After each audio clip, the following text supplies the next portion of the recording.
আজ আমরা নিয়ে এসেছি international best selling book Napoleon Hill ও ডব্লিউ ক্লেমন স্টোনের success through a positive mental অ্যাটিটিউডের সম্পূর্ণ অডিও বুক। আপনি যদি এই বইয়ের পিডিএফ কালেক্ট করতে চান, আমাদের ডেসক্রিপশন থেকে কালেক্ট করতে পারেন।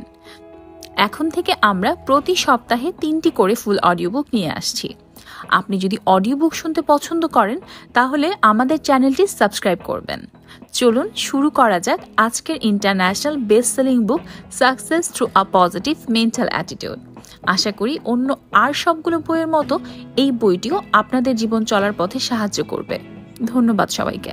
যেখান থেকে সাফল্যের রাস্তা আরম্ভ হয়। যাত্রা আরম্ভ করার আগে আপনাকে অবশ্যই জানতে হবে যে আপনি শেষ কোথায় গিয়ে দাঁড়াতে চান। সাফল্যের প্রথম খণ্ড, প্রথম অধ্যায়। সবচেয়ে গুরুত্বপূর্ণ ব্যক্তির সাথে পরিচিত হন। সবচেয়ে গুরুত্বপূর্ণ ব্যক্তির সাথে পরিচিত হতে চান কি? এই বইয়ের কোনো এক জায়গায় আপনি তাকে দেখবেন, সহসা অবাক হয়ে দেখবেন। মনে হবে যেন আচমকা বিদ্যুতের শক পেয়েছেন। আর তখন আপনি অনুধাবন করবেন যে এটা আপনার জীবনের শ্রেষ্ঠ অনুভূতি। আপনি যখন তার দেখা পাবেন, তখন আপনি তার সাফল্যের গোপন রহস্য আবিষ্কার করবেন। আপনি দেখবেন যে তার কাছে আছে অদৃশ্য পরশ পাথর, যেটার এক পাশে খচিত আছে ইতিবাচক মানসিক ভঙ্গি ও অন্য পাশে গ্রথিত আছে নেতিবাচক মানসিক ভঙ্গি। এই অদৃশ্য পরশ পাথরের দুইটি অসাধারণ ক্ষমতা আছে।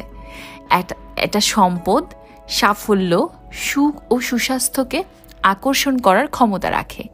আবার এগুলোকে বিতাড়িত করতে পারে এমন যে কোনো কিছু যা আপনার জীবনে সুখ ও সন্তুষ্টি এনে দেবে, তাকে দূরীভূত করতে সক্ষম।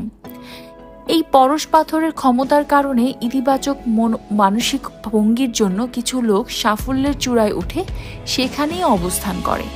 আবার কিছু লোক একদম নিচে চলে যায়। তাদের জীবন দরিদ্রতা ও ব্যর্থতার করাঘাতে নিঃশেষ হয়ে যায়। আবার দেখবেন কিছু লোক সাফল্যের চূড়া থেকে ঠাস করে নিচে পড়ে যায়। তার কারণ নেতিবাচক মানসিক ভঙ্গি, এটাই তাদেরকে নিচে টেনে নামায়। এসবি ফুলারের একটি ঘটনা বলি, এতে করে আপনি বুঝতে পারবেন যে এটা কিভাবে কাজ করে। আমরা গরিব, তার কারণ আল্লাহ নন। লুইসিয়ানা রাজ্যে বহু দরিদ্র কৃষক পরিবারে বাস করত। তাদের মধ্যে অনেক ছেলেমেয়ে ছিল। এসবি ফুলার ছিলেন এমনই এক দরিদ্র কৃষক পরিবারের 7ম সন্তান। তিনি 5 বছর বয়স থেকে খেতে কাজ করা শুরু করেন। 9 বছর বয়স থেকে তিনি গরু চড়াতে পারতেন। এই কৃষক পরিবারগুলোতে তার কোনো ভিন্নতা ছিল না। তারা খুব সকালে উঠে কাজ করত এবং রাতে খুব দ্রুত খাবার খেয়ে ঘুমাতো। এই পরিবারগুলো দরিদ্রতাকে একরকম মেনেই নিয়েছে। গরিব থাকাটাকে তারা তাদের ভাগ্য বলে মনে করেছে। তারা জীবনে উন্নতির কোনো রকম চেষ্টাই করে না। তবে তরুণ ফুলার তার বন্ধুদের কাছ থেকে একদিকে থেকে ভিন্ন ছিলেন। তার মা ছিলেন একজন অসামান্য নারী। তার মা তাদের এই দিন আনে দিন খায় পরিস্থিতিকে মেনে নিতেন না। তিনি জানতেন যে কিছু একটা সমস্যা আছে। তিনি তার সন্তানদের বড় স্বপ্ন দেখতে বলতেন।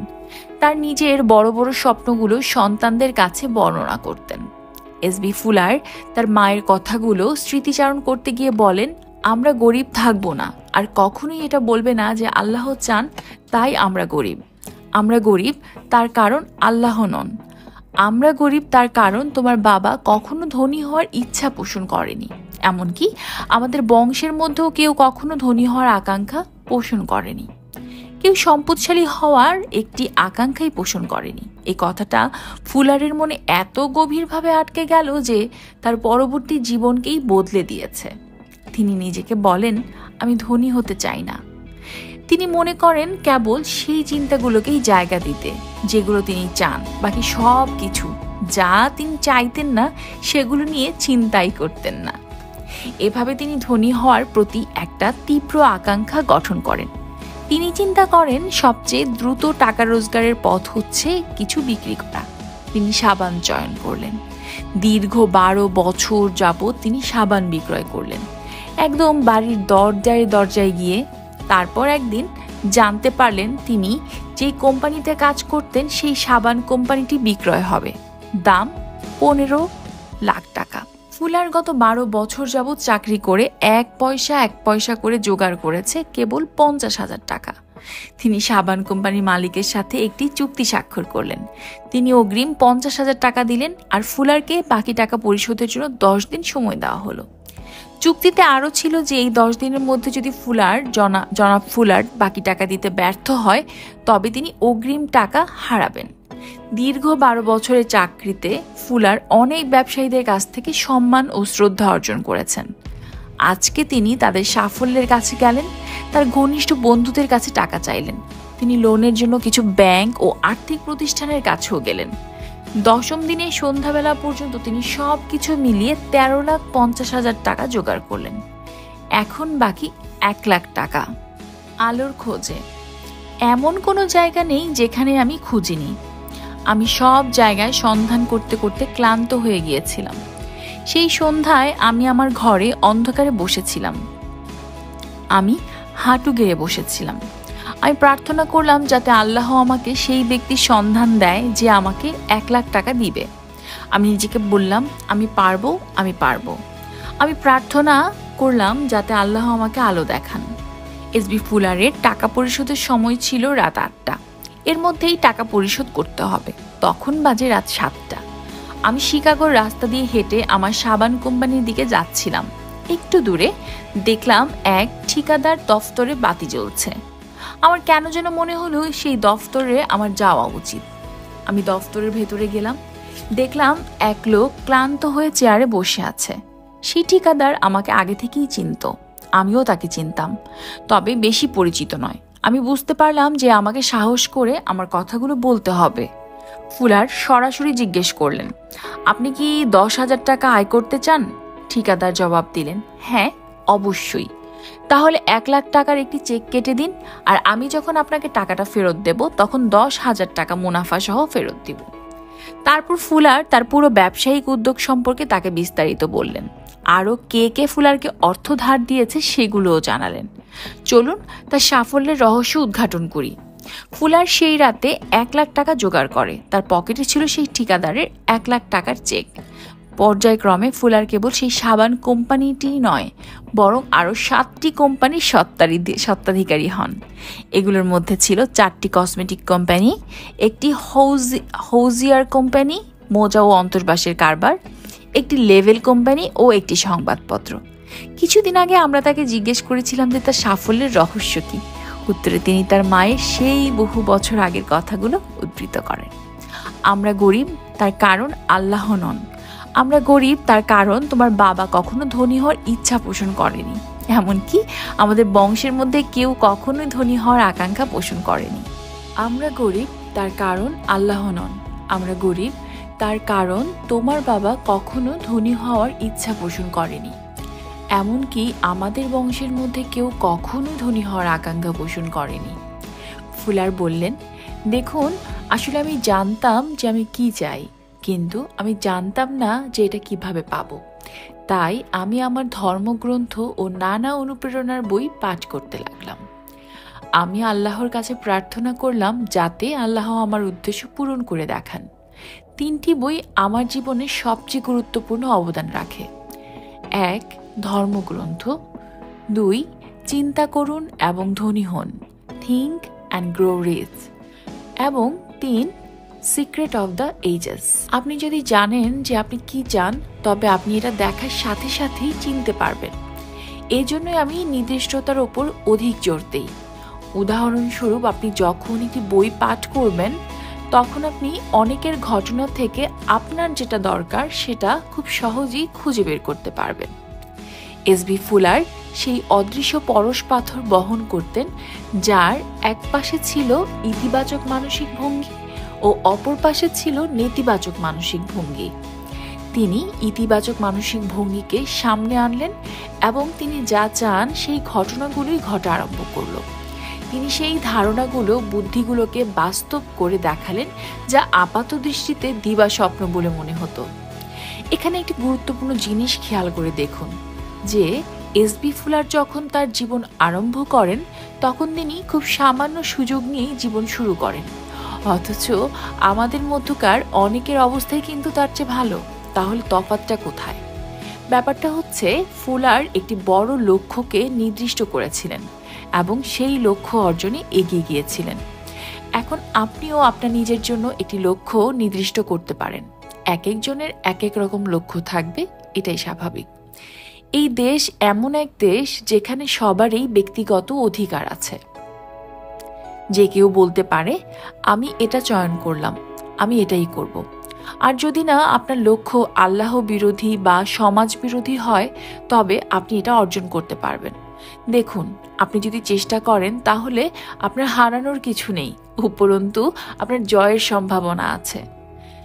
সাফল্য অর্জিত হয় ও বজায় থাকে কেবল তাদের দ্বারাই যারা ইতিবাচক মনোভাবের মাধ্যমে চেষ্টা করতে থাকে। এখন আপনি কিসের জন্য চেষ্টা করবেন, এটা তো আপনার উপরেই নির্ভর করবে। এসবি ফুলারের মতোই যে হতে হবে এমন কিছু নয়।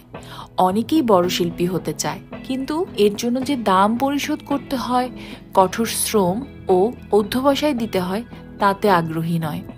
অনেকে আবার ধনী বলতে কেবল টাকা পয়সাকেই বোঝায় না, প্রতিদিনকার জীবনে আনন্দে জীবন কাটানো, জীবনে সুখী থাকা, সেটাকেও বোঝায়। পরিবারের সাথে সুখে থাকা, আনন্দে সময় কাটানো, এটাও হতে পারে ধনী জীবন, সফল জীবন। অথবা আপনার কাছে হয়তো ধনী বা সাফল্যের ভিন্ন কোনো মানে থাকতে পারে, এটা একান্তই আপনার ব্যক্তিগত ব্যাপার। কিন্তু সাফল্য মানে যদি আপনার কাছে ধনী হওয়া বোঝায়, যেরকমটা এসবি ফুলার চিন্তা করতেন, বা রসায়নের কোনো উপাদান আবিষ্কার করা, বা গানের নতুন কোনো সুর তোলা, বা বাগানে একটি গোলাপ ফুটানো, বা আপনার শিশুকে ঠিকভাবে পরিচর্যা করা, যা হোক না কেন, সেই অদৃশ্য পরশ পাথর আপনাকে সর্বদাই সহায়তা করবে। যার এক পাশে আছে ইতিবাচক মনোভাব, যা আপনার প্রতি ইতিবাচক ব্যাপারগুলো টেনে আনবে। আর যদি আপনি অপর পাশে নেতিবাচক মনোভাব প্রয়োগ করেন, তবে এটা আপনার সকল সুযোগ ও সম্পদকে দূরে ঠেলে দেবে। প্রতিটি সমস্যাই একটি সুযোগ নিয়ে আসে। এখন কেউ যদি প্রশ্ন করে, যদি আমি শারীরিকভাবে বিকলাঙ্গ থাকি তাহলে কি হবে? কিভাবে আমার মানসিক ভঙ্গি আমাকে সহায়তা করবে? এই ধরনের প্রশ্নেরও উত্তর আছে। আপনাকে একটা ঘটনা বলি, হয়তো এই ঘটনাটি আপনাকে আপনার উত্তর পেতে সহায়তা করবে। ঘটনাটি টম ডেম্পসে নামক এক লোকের। তিনি তার জন্ম থেকেই শারীরিকভাবে বিকলাঙ্গ ছিলেন।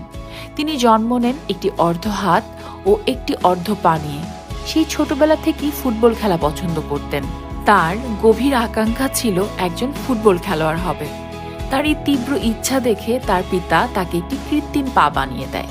এটা ছিল কাঠের তৈরি। তার এই কৃত্রিম পায়ের জন্য বিশেষ জুতা তৈরি করা হলো। সে এই কাঠের পা ও জুতা পরে ঘন্টার পর ঘন্টা ফুটবল অনুশীলন করত। টম তার এই কৃত্রিম পা দিয়ে দিনের পর দিন ফুটবল অনুশীলন করতে লাগলো। সে গোলপোস্ট থেকে দূরে আরও দূর থেকে শট অনুশীলন করলো।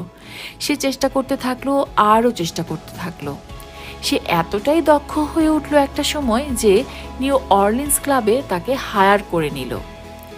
66,910 জন ফুটবল দর্শকের চিৎকার মনে হয় সারা যুক্তরাষ্ট্র জুড়ে শোনা গিয়েছিল। সেদিন টম তার কাঠের পা দিয়ে প্রায় 15 গজ দূর থেকে ফুটবলে লাথি মারে। সেই ফুটবল বাতাসে উড়ে গিয়ে সোজা গোলপোস্টে ঢুকে পড়ল। এটা ঠিক ফুটবল ইতিহাসের সবচেয়ে দীর্ঘতম কিক। নিউ অরলিন্সের বিপক্ষে দল ডেট্রয়েটের লায়ন্স 2-1 গোলে পরাজিত হলো। ডেট্রয়েটের কোচ জোসেফ বললেন, এটা একটা অলৌকিক ঘটনা।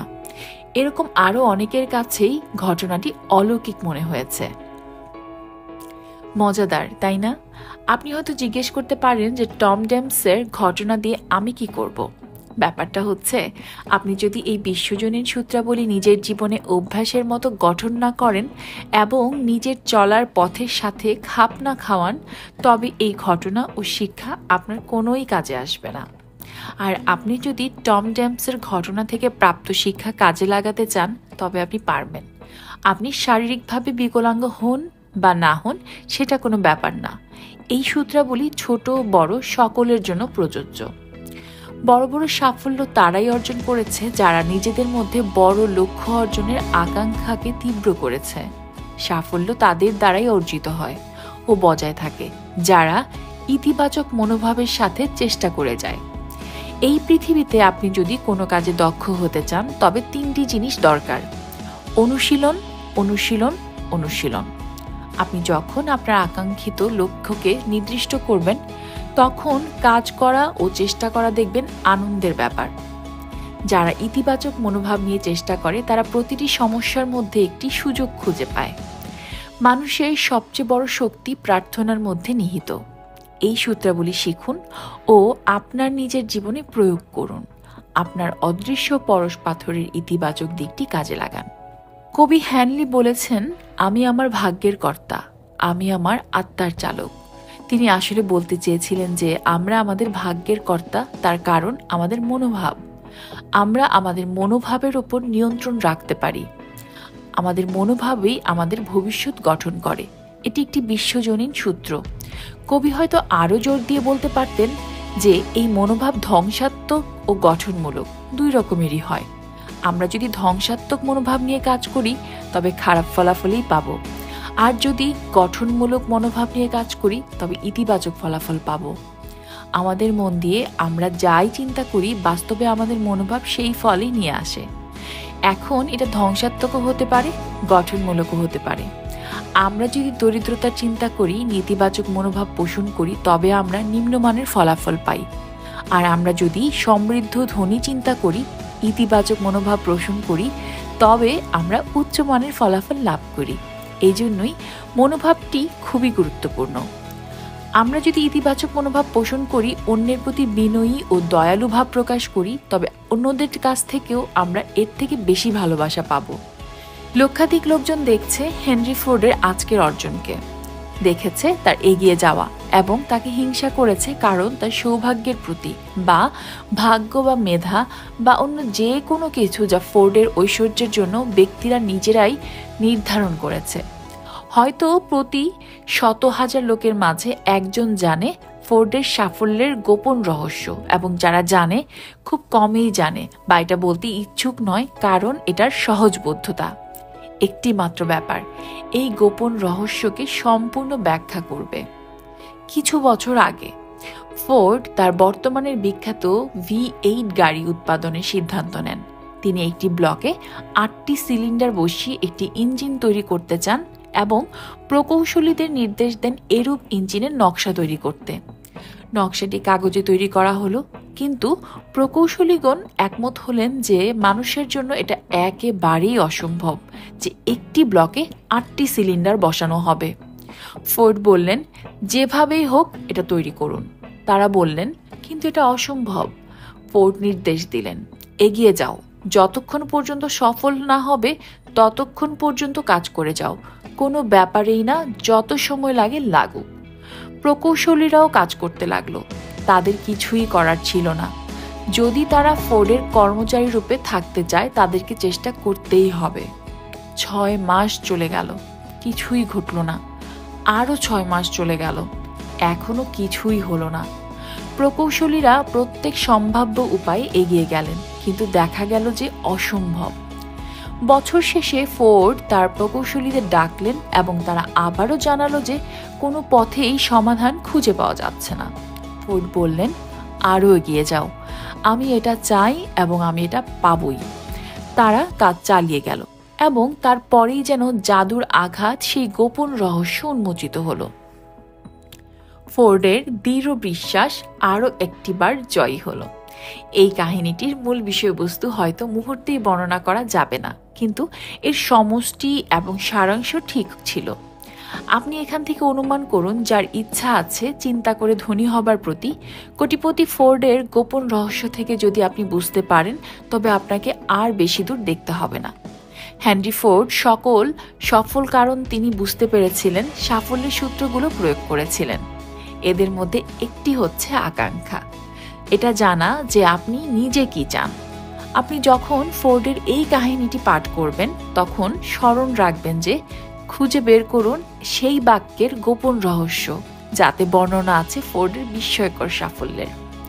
আপনি যদি তা করতে পারেন, যদি আপনি বিশেষ কিছু সূত্র ব্যবহার করে দক্ষ হয়ে ওঠেন যা হেনরি ফোর্ডকে ধনী করে তুলেছে, তবে আপনিও তার সমান সাফল্য অর্জন করতে পারবেন। এমন যে কোনো জায়গায় নিজেকে দাঁড় করাবেন যেখানে আপনি নিজেকে নিয়ে স্বাচ্ছন্দ্য বোধ করেন। ব্যবহারিক 1. সবচেয়ে গুরুত্বপূর্ণ ব্যক্তির সাথে পরিচিত হন। এই ব্যক্তিটি হচ্ছেন আপনি। আপনার সাফল্য, স্বাস্থ্য, সুখ, সম্পদ সবকিছুই নির্ভর করে আপনি কিভাবে আপনার অদৃশ্য পরশ পাথর প্রয়োগ করেন তার উপর। আপনি কিভাবে এটাকে প্রয়োগ করবেন এটা আপনার উপরই নির্ভর করে। 2, আপনার মনেই হচ্ছে আপনার অদৃশ্য পরশ পাথর। এই পাথরের এক পাশে খচিত ইতিবাচক মনোভাব ও অন্য পাশে নেতিবাচক মনোভাব, এগুলো উভয়ই খুবই শক্তিশালী। ইতিবাচক মনোভাব হচ্ছে যে কোনো ঘটনার প্রতি আপনার ঠিক দৃষ্টিভঙ্গি। ইতিবাচক মনোভাবের ভালো ও সুন্দর সুন্দর জিনিস আকর্ষণ করার ক্ষমতা আছে। আর নেতিবাচক মনোভাব এগুলোকে দূরে ঠেলে দেয়। একমাত্র নেতিবাচক দৃষ্টিভঙ্গি আপনার জীবন থেকে সব সুখ কেড়ে নেয়। আত্মজিজ্ঞাসা, আমি ঠিক কিভাবে কোন দৃষ্টিভঙ্গি গড়ে তুলব? সুনির্দিষ্টভাবে নিজেকে উত্তর দিন। 3, আপনি সাফল্য অর্জন করতে পারেননি, এজন্য আল্লাহর ওপর দোষ চাপাবেন না। এসবি ফুলারের মতো আপনি নিজের মধ্যে সাফল্য অর্জনের জন্য একটি তীব্র আকাঙ্ক্ষা গড়ে তুলুন। কিভাবে? আপনার মনের মধ্যে কেবল সেই জিনিসগুলোই রাখুন যেগুলো আপনি চান, আর যেগুলো চান না সেগুলো সরিয়ে রাখুন বা তেমন কোনো কাজ থেকে বিরত থাকুন। কিভাবে? 4, এসবি ফুলারের মতো ধর্মগ্রন্থ ও অনুপ্রেরণামূলক বই পাঠ করুন, তবে অবশ্যই একটি উদ্দেশ্য নিয়ে। আল্লাহর কাছে রাস্তা চান, সমস্যা সমাধানের পথ চান, আলো দেখানোর জন্য দোয়া করুন। আত্মজিজ্ঞাসা, আপনি কি বিশ্বাস করেন আল্লাহ আপনাকে রাস্তা দেখাবেন? 5, যারা ইতিবাচক মনোভাব নিয়ে চেষ্টা করে তারা প্রতিটি সমস্যার মধ্যে একটি সুযোগ খুঁজে পান। মাঝে মাঝে দেখা যায় যে সমস্যাটি বাধারূপে দেখা যাচ্ছে সেটা আসলে ছদ্মবেশী একটি সুযোগ, যেমন টম টেমসের বিকল দেহ এটারই একটি উদাহরণ। আত্মজিজ্ঞাসা, আপনি কি ধৈর্য ধরে সময় নিয়ে চিন্তা করতে রাজি, যে কারণে আপনার সমস্যা সুযোগে বা আরও বড় কোনো সুবিধায় পরিণত হতে পারে? 6, অমূল্য সেই উপহার গ্রহণ করুন। এটা কি জানেন? এটা হচ্ছে কাজ করার আনন্দ, জীবনের সবচেয়ে মহামূল্যবান সূত্র। মানুষকে ভালোবাসুন ও তাদের সেবা করুন। আপনি পারবেন যদি আপনি ইতিবাচক মনোভাব গঠন করেন। আত্মজিজ্ঞাসা, আপনি যখন এই বইটি পাঠ করছেন তখন কি খুঁজছেন বা কি খুঁজবেন যে কিভাবে ইতিবাচক মনোভাব গঠন করা যায়? 8, কখনোই নেতিবাচক মনোভাবের ক্ষমতাকে ছোট করে দেখবেন না, এটা আপনার জীবন থেকে সুযোগ ও সম্ভাবনাকে দূর করে দেবে, আপনি জানতেও পারবেন না। আত্মজিজ্ঞাসা, ইতিবাচক মনোভাব সর্বদা ভালো কিছু আকর্ষণ করে। আমি কিভাবে ইতিবাচক মনোভাবের একটি অভ্যাস গঠন করব? স্বপরামর্শের জন্য কিছু কিছু বিশ্বজনীন সূত্র। প্রতিটি সমস্যায় একটি সুযোগ নিয়ে আসে। মহান কিছু বা বিশাল কিছু কেবল তারাই অর্জন করে যারা নিজেদের মধ্যে বড় বড় লক্ষ্য অর্জনের জন্য একটি তীব্র আকাঙ্ক্ষা গঠন করে। সাফল্য তাদের দ্বারাই অর্জিত হয় ও বজায় থাকে যারা ইতিবাচক মনোভাবের সাথে চেষ্টা করে যায়। এই পৃথিবীতে আপনি যদি কোনো কাজে দক্ষ হতে চান তবে 3টি জিনিস দরকার: অনুশীলন, অনুশীলন, অনুশীলন। মানুষের সবচেয়ে বড় শক্তি প্রার্থনার মধ্যে নিহিত। আজ পড়ছি success through a positive mental attitude বই থেকে 2য় অধ্যায়। পড়ছি আমি সামিয়া। আপনি আপনার বিশ্ব পরিবর্তন করতে পারেন। এতক্ষণে আমরা নিশ্চয়ই বুঝতে পেরেছি যে ইতিবাচক মনোভাব কতটা গুরুত্বপূর্ণ। এখন আমরা জানব সাফল্যের 17টি মৌলিক সূত্র সম্বন্ধে। এই সূত্রগুলির মধ্যে প্রথম হচ্ছে একটি ইতিবাচক মনোভাব। আপনি যখন এই সূত্রগুলির একটি ইতিবাচক মনোভাব সাথে নিয়ে প্রয়োগ করবেন তখন দেখবেন যে কোনো সমস্যাই সমাধান করা কত সহজ হয়ে গেছে। অবশ্য প্রথম একটু কষ্ট হবে, কিন্তু ধীরে আপনি পাকা হয়ে উঠবেন। তারপর আপনি আপনার জীবনের একটি নির্দিষ্ট লক্ষ্য পূরণের দৃঢ় পদে এগিয়ে যাবেন। আপনি অন্য যে কোনো সূত্র প্রয়োগ করেন না কেন, সাফল্য অর্জনের জন্য আপনাকে অবশ্যই একটি ইতিবাচক মনোভাব প্রয়োগ করতে হবে। আর আপনি যদি একটি ইতিবাচক মনোভাব প্রয়োগ করতে না পারেন তবে আপনার মনোভাব হবে নেতিবাচক। এটা সাইক্লোনের মতো আপনার সব সুযোগ সম্ভাবনাকে উড়িয়ে দেবে। একটি নেতিবাচক মনোভাবের কারণে আপনি পাবেন দুঃখ, ধ্বংস ও হৃদয় বিদারক কোনো ঘটনা, পাপ, রোগ বা মৃত্যুর মতো উপহার। সাফল্যের 17টি সূত্র। লেখকরা বহু বছর ধরে এই সূত্রাবলীর ওপর লেকচার দিচ্ছে, ক্লাস নিচ্ছে ও বিভিন্ন জায়গায় বক্তৃতা দিয়েছে। এমনকি এই 17টি সূত্রের ওপর ভিত্তি করে প্রশিক্ষণ কার্যক্রমও চালানো হয়েছে। এগুলো হলো: 1. একটি ইতিবাচক মনোভাব, 2. উদ্দেশ্যের নির্দিষ্টতা, 3. সহযোগিতার হাত বাড়িয়ে দেওয়া, 4. যথার্থ চিন্তা, 5. আত্মশৃঙ্খলা, 6. ঐক্যমন দল, 7. আস্থা রাখা, 8. খোশমেজাজ ব্যক্তিত্ব, 9. ব্যক্তিগত উদ্যোগ, 10. গভীর আগ্রহ, 11. নিয়ন্ত্রিত মনোযোগ, 12. সংঘবদ্ধ কাজ, 13. ব্যর্থতা থেকে শেখা, 14. সৃজনশীল রূপকল্প, 15. সময় ও অর্থকে হিসাব করা ও পরিকল্পনার আওতায় আনা, 16. দেহ ও মনের সুস্বাস্থ্য বজায় রাখা, সর্বশেষ 17. মহাজাগতিক বল প্রয়োগ করা, বিশ্বজনীন সূত্রাবলী প্রয়োগ করা। সাফল্যের এই 17টি সূত্র লেখকদের উদ্ভাবন নয়। লেখকরা তাদের গবেষণায় এই দেশের শত শত সফল ব্যক্তিদের পর্যালোচনা করেছেন, তারপর এই সূত্রাবলী আবিষ্কৃত হয়েছে। আজ পর্যন্ত যত সফল ব্যক্তিত্ব আছে তারা সকলেই এই সূত্রাবলী তাদের বাস্তব জীবনে প্রয়োগ করে মহান হয়েছেন, সাফল্য অর্জন করেছেন। আপনি যদি এই 17টি সূত্র আপনার মনে খোদাই করে রাখেন তবে সবচেয়ে বেশি উপকৃত হবেন। আপনি আজ পর্যন্ত যতগুলো সাফল্য অর্জন করেছেন বা ব্যর্থ হয়েছেন সেগুলো যদি এই 17টি সূত্রের আলোকে বিশ্লেষণ করেন তবে আপনার কাছে সকল কারণগুলো দিনের আলোর মতো স্পষ্ট হয়ে উঠবে। আপনি যদি আপনার প্রাত্যহিক কাজকর্মে এই 17টি সূত্র প্রয়োগ করেন তবে আপনি খুব সহজেই একটি ইতিবাচক মনোভাবের অভ্যাস গঠন করতে পারবেন। আপনার মনকে ইতিবাচক রাখার জন্য আর কোনো পদ্ধতি নেই। নিজেকে বিশ্লেষণ করুন, দেখুন যে এই 17টি সূত্রের মধ্যে কোনগুলো আপনি ব্যবহার করছেন আর কোনগুলো উপেক্ষা করছেন। এটা এখনই করুন, এতে করে আপনি নিশ্চিত হতে পারবেন। আপনি যখন নিজেকে বিশ্লেষণ করবেন ও এই 17টি সূত্র আপনার কর্মে প্রয়োগ করে সাফল্য অর্জন করবেন তখন নিজেই মুগ্ধ হবেন। আপনি খুব সহজেই বুঝতে পারবেন যে কিসে আপনাকে পিছনে ধরে রেখেছে, কী জন্য আপনি ব্যর্থ হচ্ছেন ও কিভাবে সাফল্য অর্জন করতে হয়। এখন ধরেন আপনি ইতিবাচক মনোভাব প্রয়োগ করলেন কিন্তু সফল হলেন না, তখন কি হবে? আপনি এটার মনোভাবকে ঠিকভাবে প্রয়োগ করতে পারেননি। এজন্যই সূত্রগুলো আরও ভালো করে বুঝুন, তারপর প্রয়োগ করুন। আপনি ইচ্ছা করলে এসবি ফুলার, টম ড্যাম্পসে, হেনরি ফোর্ডের ঘটনাগুলো আবার দেখতে পারেন। খুঁজে দেখুন যে কিভাবে তারা এই সূত্রগুলি প্রয়োগ করেছে। অথবা আপনার পরিচিত কোনো সফল বা ব্যর্থ ব্যক্তিকে বিশ্লেষণ করুন। নিজেকে জিজ্ঞেস করুন এই 17টি সূত্রের কোনগুলো প্রয়োগ করেছে, কোনগুলো বাদ দিয়েছে। প্রথমে অবশ্য সূত্রগুলো বুঝতে ও প্রয়োগ করতে একটু কষ্ট হবে, উদ্বিগ্ন হবেন না। একটি ইতিবাচক মনোভাব নিয়ে সাফল্য অর্জন করুন বইটি পড়তে থাকুন। দেখবেন বইয়ের শেষ অধ্যায়ে যাওয়ার আগেই আপনি 17টি সূত্র সম্বন্ধে স্পষ্ট বুঝতে পেরেছেন। এমনকি বইয়ের শেষে আত্মবিশ্লেষণের জন্য কিছু প্রশ্ন দেওয়া হয়েছে, এগুলো আপনাকে আরও সহায়তা করবে। আপনি কি পৃথিবীতে এসে কঠিন বাধার মুখে পড়েছেন? আমরা ইতিবাচক মনোভাব গঠনের জন্য একটি শিক্ষা কার্যক্রম চালাই, যেখানে সেসব ছাত্ররা ভর্তি হয় তারা প্রায়ই নিজেদের মধ্যে কোনো না কোনো দিক থেকে ব্যর্থ চিন্তা করে। আমরা সব ছাত্রদের প্রথমে একটি প্রশ্ন করি, আপনি কেন এই শিক্ষা কার্যক্রমে অংশ নিয়েছেন? এতদিন কেন আপনি সাফল্য অর্জন করেননি? তারা যেসব উত্তর দিয়েছে তা সত্যিই মর্মান্তিক। আমি কখনোই সামনে এগিয়ে যাওয়ার সুযোগ পাইনি। আমার বাবা মদ পান করতেন, আমি বস্তিতে বড় হয়েছি, আর আপনি তো বুঝতেই পারছেন এমন পরিস্থিতি থেকে বের হওয়া কত কঠিন। আমাকে বিদ্যালয়ে পড়ালেখা করতে হয়েছে। প্রত্যেকেই বলতে চাচ্ছে যে এই পৃথিবীতে তাদেরকে কঠিন বাধার মুখে ফেলেছে। তারা তাদের ব্যর্থতার জন্য বিশ্বকে ও বাহ্যিক পরিস্থিতিকে দোষারোপ করেছে। হয় তারা তাদের জন্মস্থানকে দোষ দিচ্ছে, না হয় তারা তাদের পরিস্থিতিকে দায়ী করছে। তারা তাদের জীবন আরম্ভই করেছিল নেতিবাচক মনোভাব দিয়ে, আর সেই মনোভাব নিয়ে কি সাফল্য অর্জন করা যায়? এই নেতিবাচক মনোভাবই তাদেরকে পিছনে ধরে রেখেছে।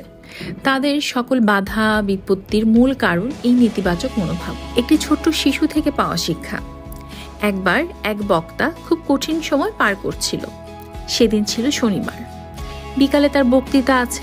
বাসায় তার ছোট্ট ছেলে খেলা করছে। তার বউ বাইরে কেনাকাটা করতে গেছে। ছোট্ট ছেলেটি দুরন্তপনায় বাবা খুবই বিরক্ত। কি করবে তাই চিন্তা করছিল। হঠাৎ দেখলো সামনে একটি ম্যাগাজিন পড়ে আছে। ম্যাগাজিন উল্টাতে থাকলো, দেখলো একটি বিশ্ব মানচিত্র। সে পাতাটি ছিঁড়ে টুকরো টুকরো করলো, সমগ্র লিভিং রুমে ছড়িয়ে দিল। জনি, তুমি যদি এই কাগজগুলো একত্রিত করে বিশ্ব মানচিত্র বানাতে পারো তবে তোমাকে 50 টাকা দেব। বক্তা চিন্তা করলো যে এতে করে জনির সারা দুপুর বেলা লাগবে, কিন্তু 10 মিনিট পরই তার রুমের কড়া বেজে উঠল। তার ছেলে তাকে বলল যে বাবা, মানচিত্র তৈরি। বক্তা তো অবাক, ছেলে কিভাবে এত দ্রুত মানচিত্র তৈরি করে ফেললো। জনি বলল, ওহ বাবা, এটা তো খুব সহজ। পৃষ্ঠার অপর পাশে একজন পুরুষের ছবি ছিল। আমি প্রথমে সেই পুরুষের মাথা বসালাম, তারপর পা বসালাম, এরপর বাকিগুলো বসিয়ে পৃষ্ঠাটি উল্টিয়ে দিলাম, ব্যাস মানচিত্র তৈরি। আমি দেখলাম যে পুরুষটি ঠিক মতো বসালে বিশ্বও ঠিকভাবে বসবে। বক্তা হেসে দিল, ছেলেকে 50 টাকা উপহার দিল। সে আজকের বক্তব্যের বিষয় খুঁজে পেয়েছে। যদি একজন পুরুষ ঠিক হয় তবে তার বিশ্বও ঠিক হবে।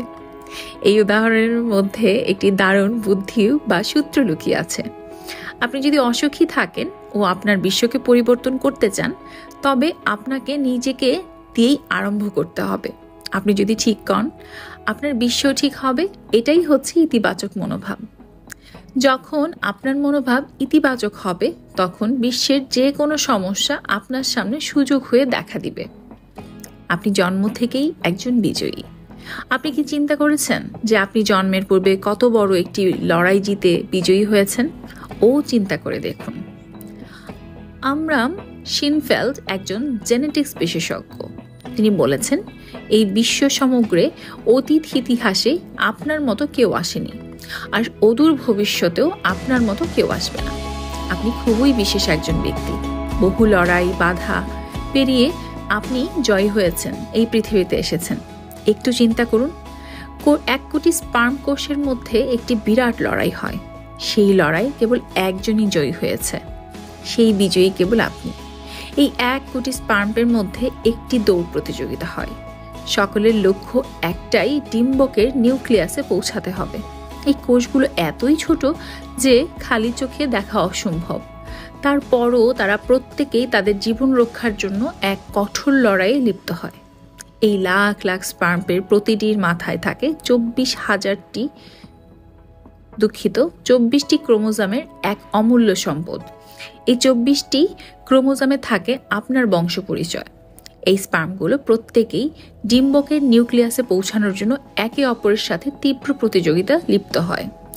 এই প্রতিযোগিতার সবচেয়ে দ্রুত, সবচেয়ে সুস্থ স্পার্মটি ডিম্বকে গিয়ে পৌঁছায়। আপনিই হচ্ছেন সেই বিজয়ী, সবচেয়ে গুরুত্বপূর্ণ ব্যক্তি, যে কোটি স্পার্মের সাথে প্রতিযোগিতা করে এই পৃথিবীতে বীর দর্পে পদার্পণ করছে। আপনি জন্ম থেকেই বিজয়ী। আপনি বহু বাধা বিপত্তি পার করে বিজয়ী হয়েছেন।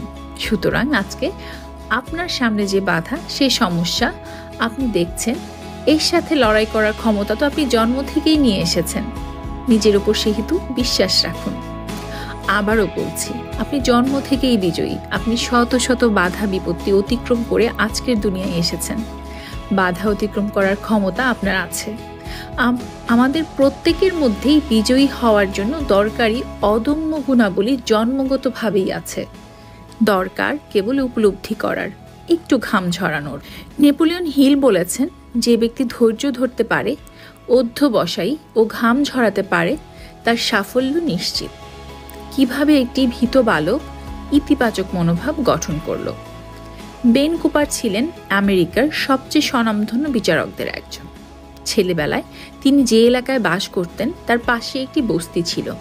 সে ওই বস্তির পাশ দিয়ে বিদ্যালয়ে যাতায়াত করত, কিন্তু সেখানে তার যাতায়াত পথে 3টি দুষ্টু বালক দাঁড়িয়ে থাকত। তার প্রায়ই ছোট্ট বেনকে জ্বালাতন করত। ব্যাপারটি এত দূর গড়ায় যে বেন বিদ্যালয়ে যাওয়া বন্ধ করে দিতে চাইল। একদিন সে হোরেমিও এলজারের একটি বই পড়ছিল। বইটি ছিল সাহস ও বিজয়ের চেতনায় ভরপুর। বেন অনেকটা অবচেতনভাবেই সেই বই থেকে একটি ইতিবাচক মনোভাব গ্রহণ করল।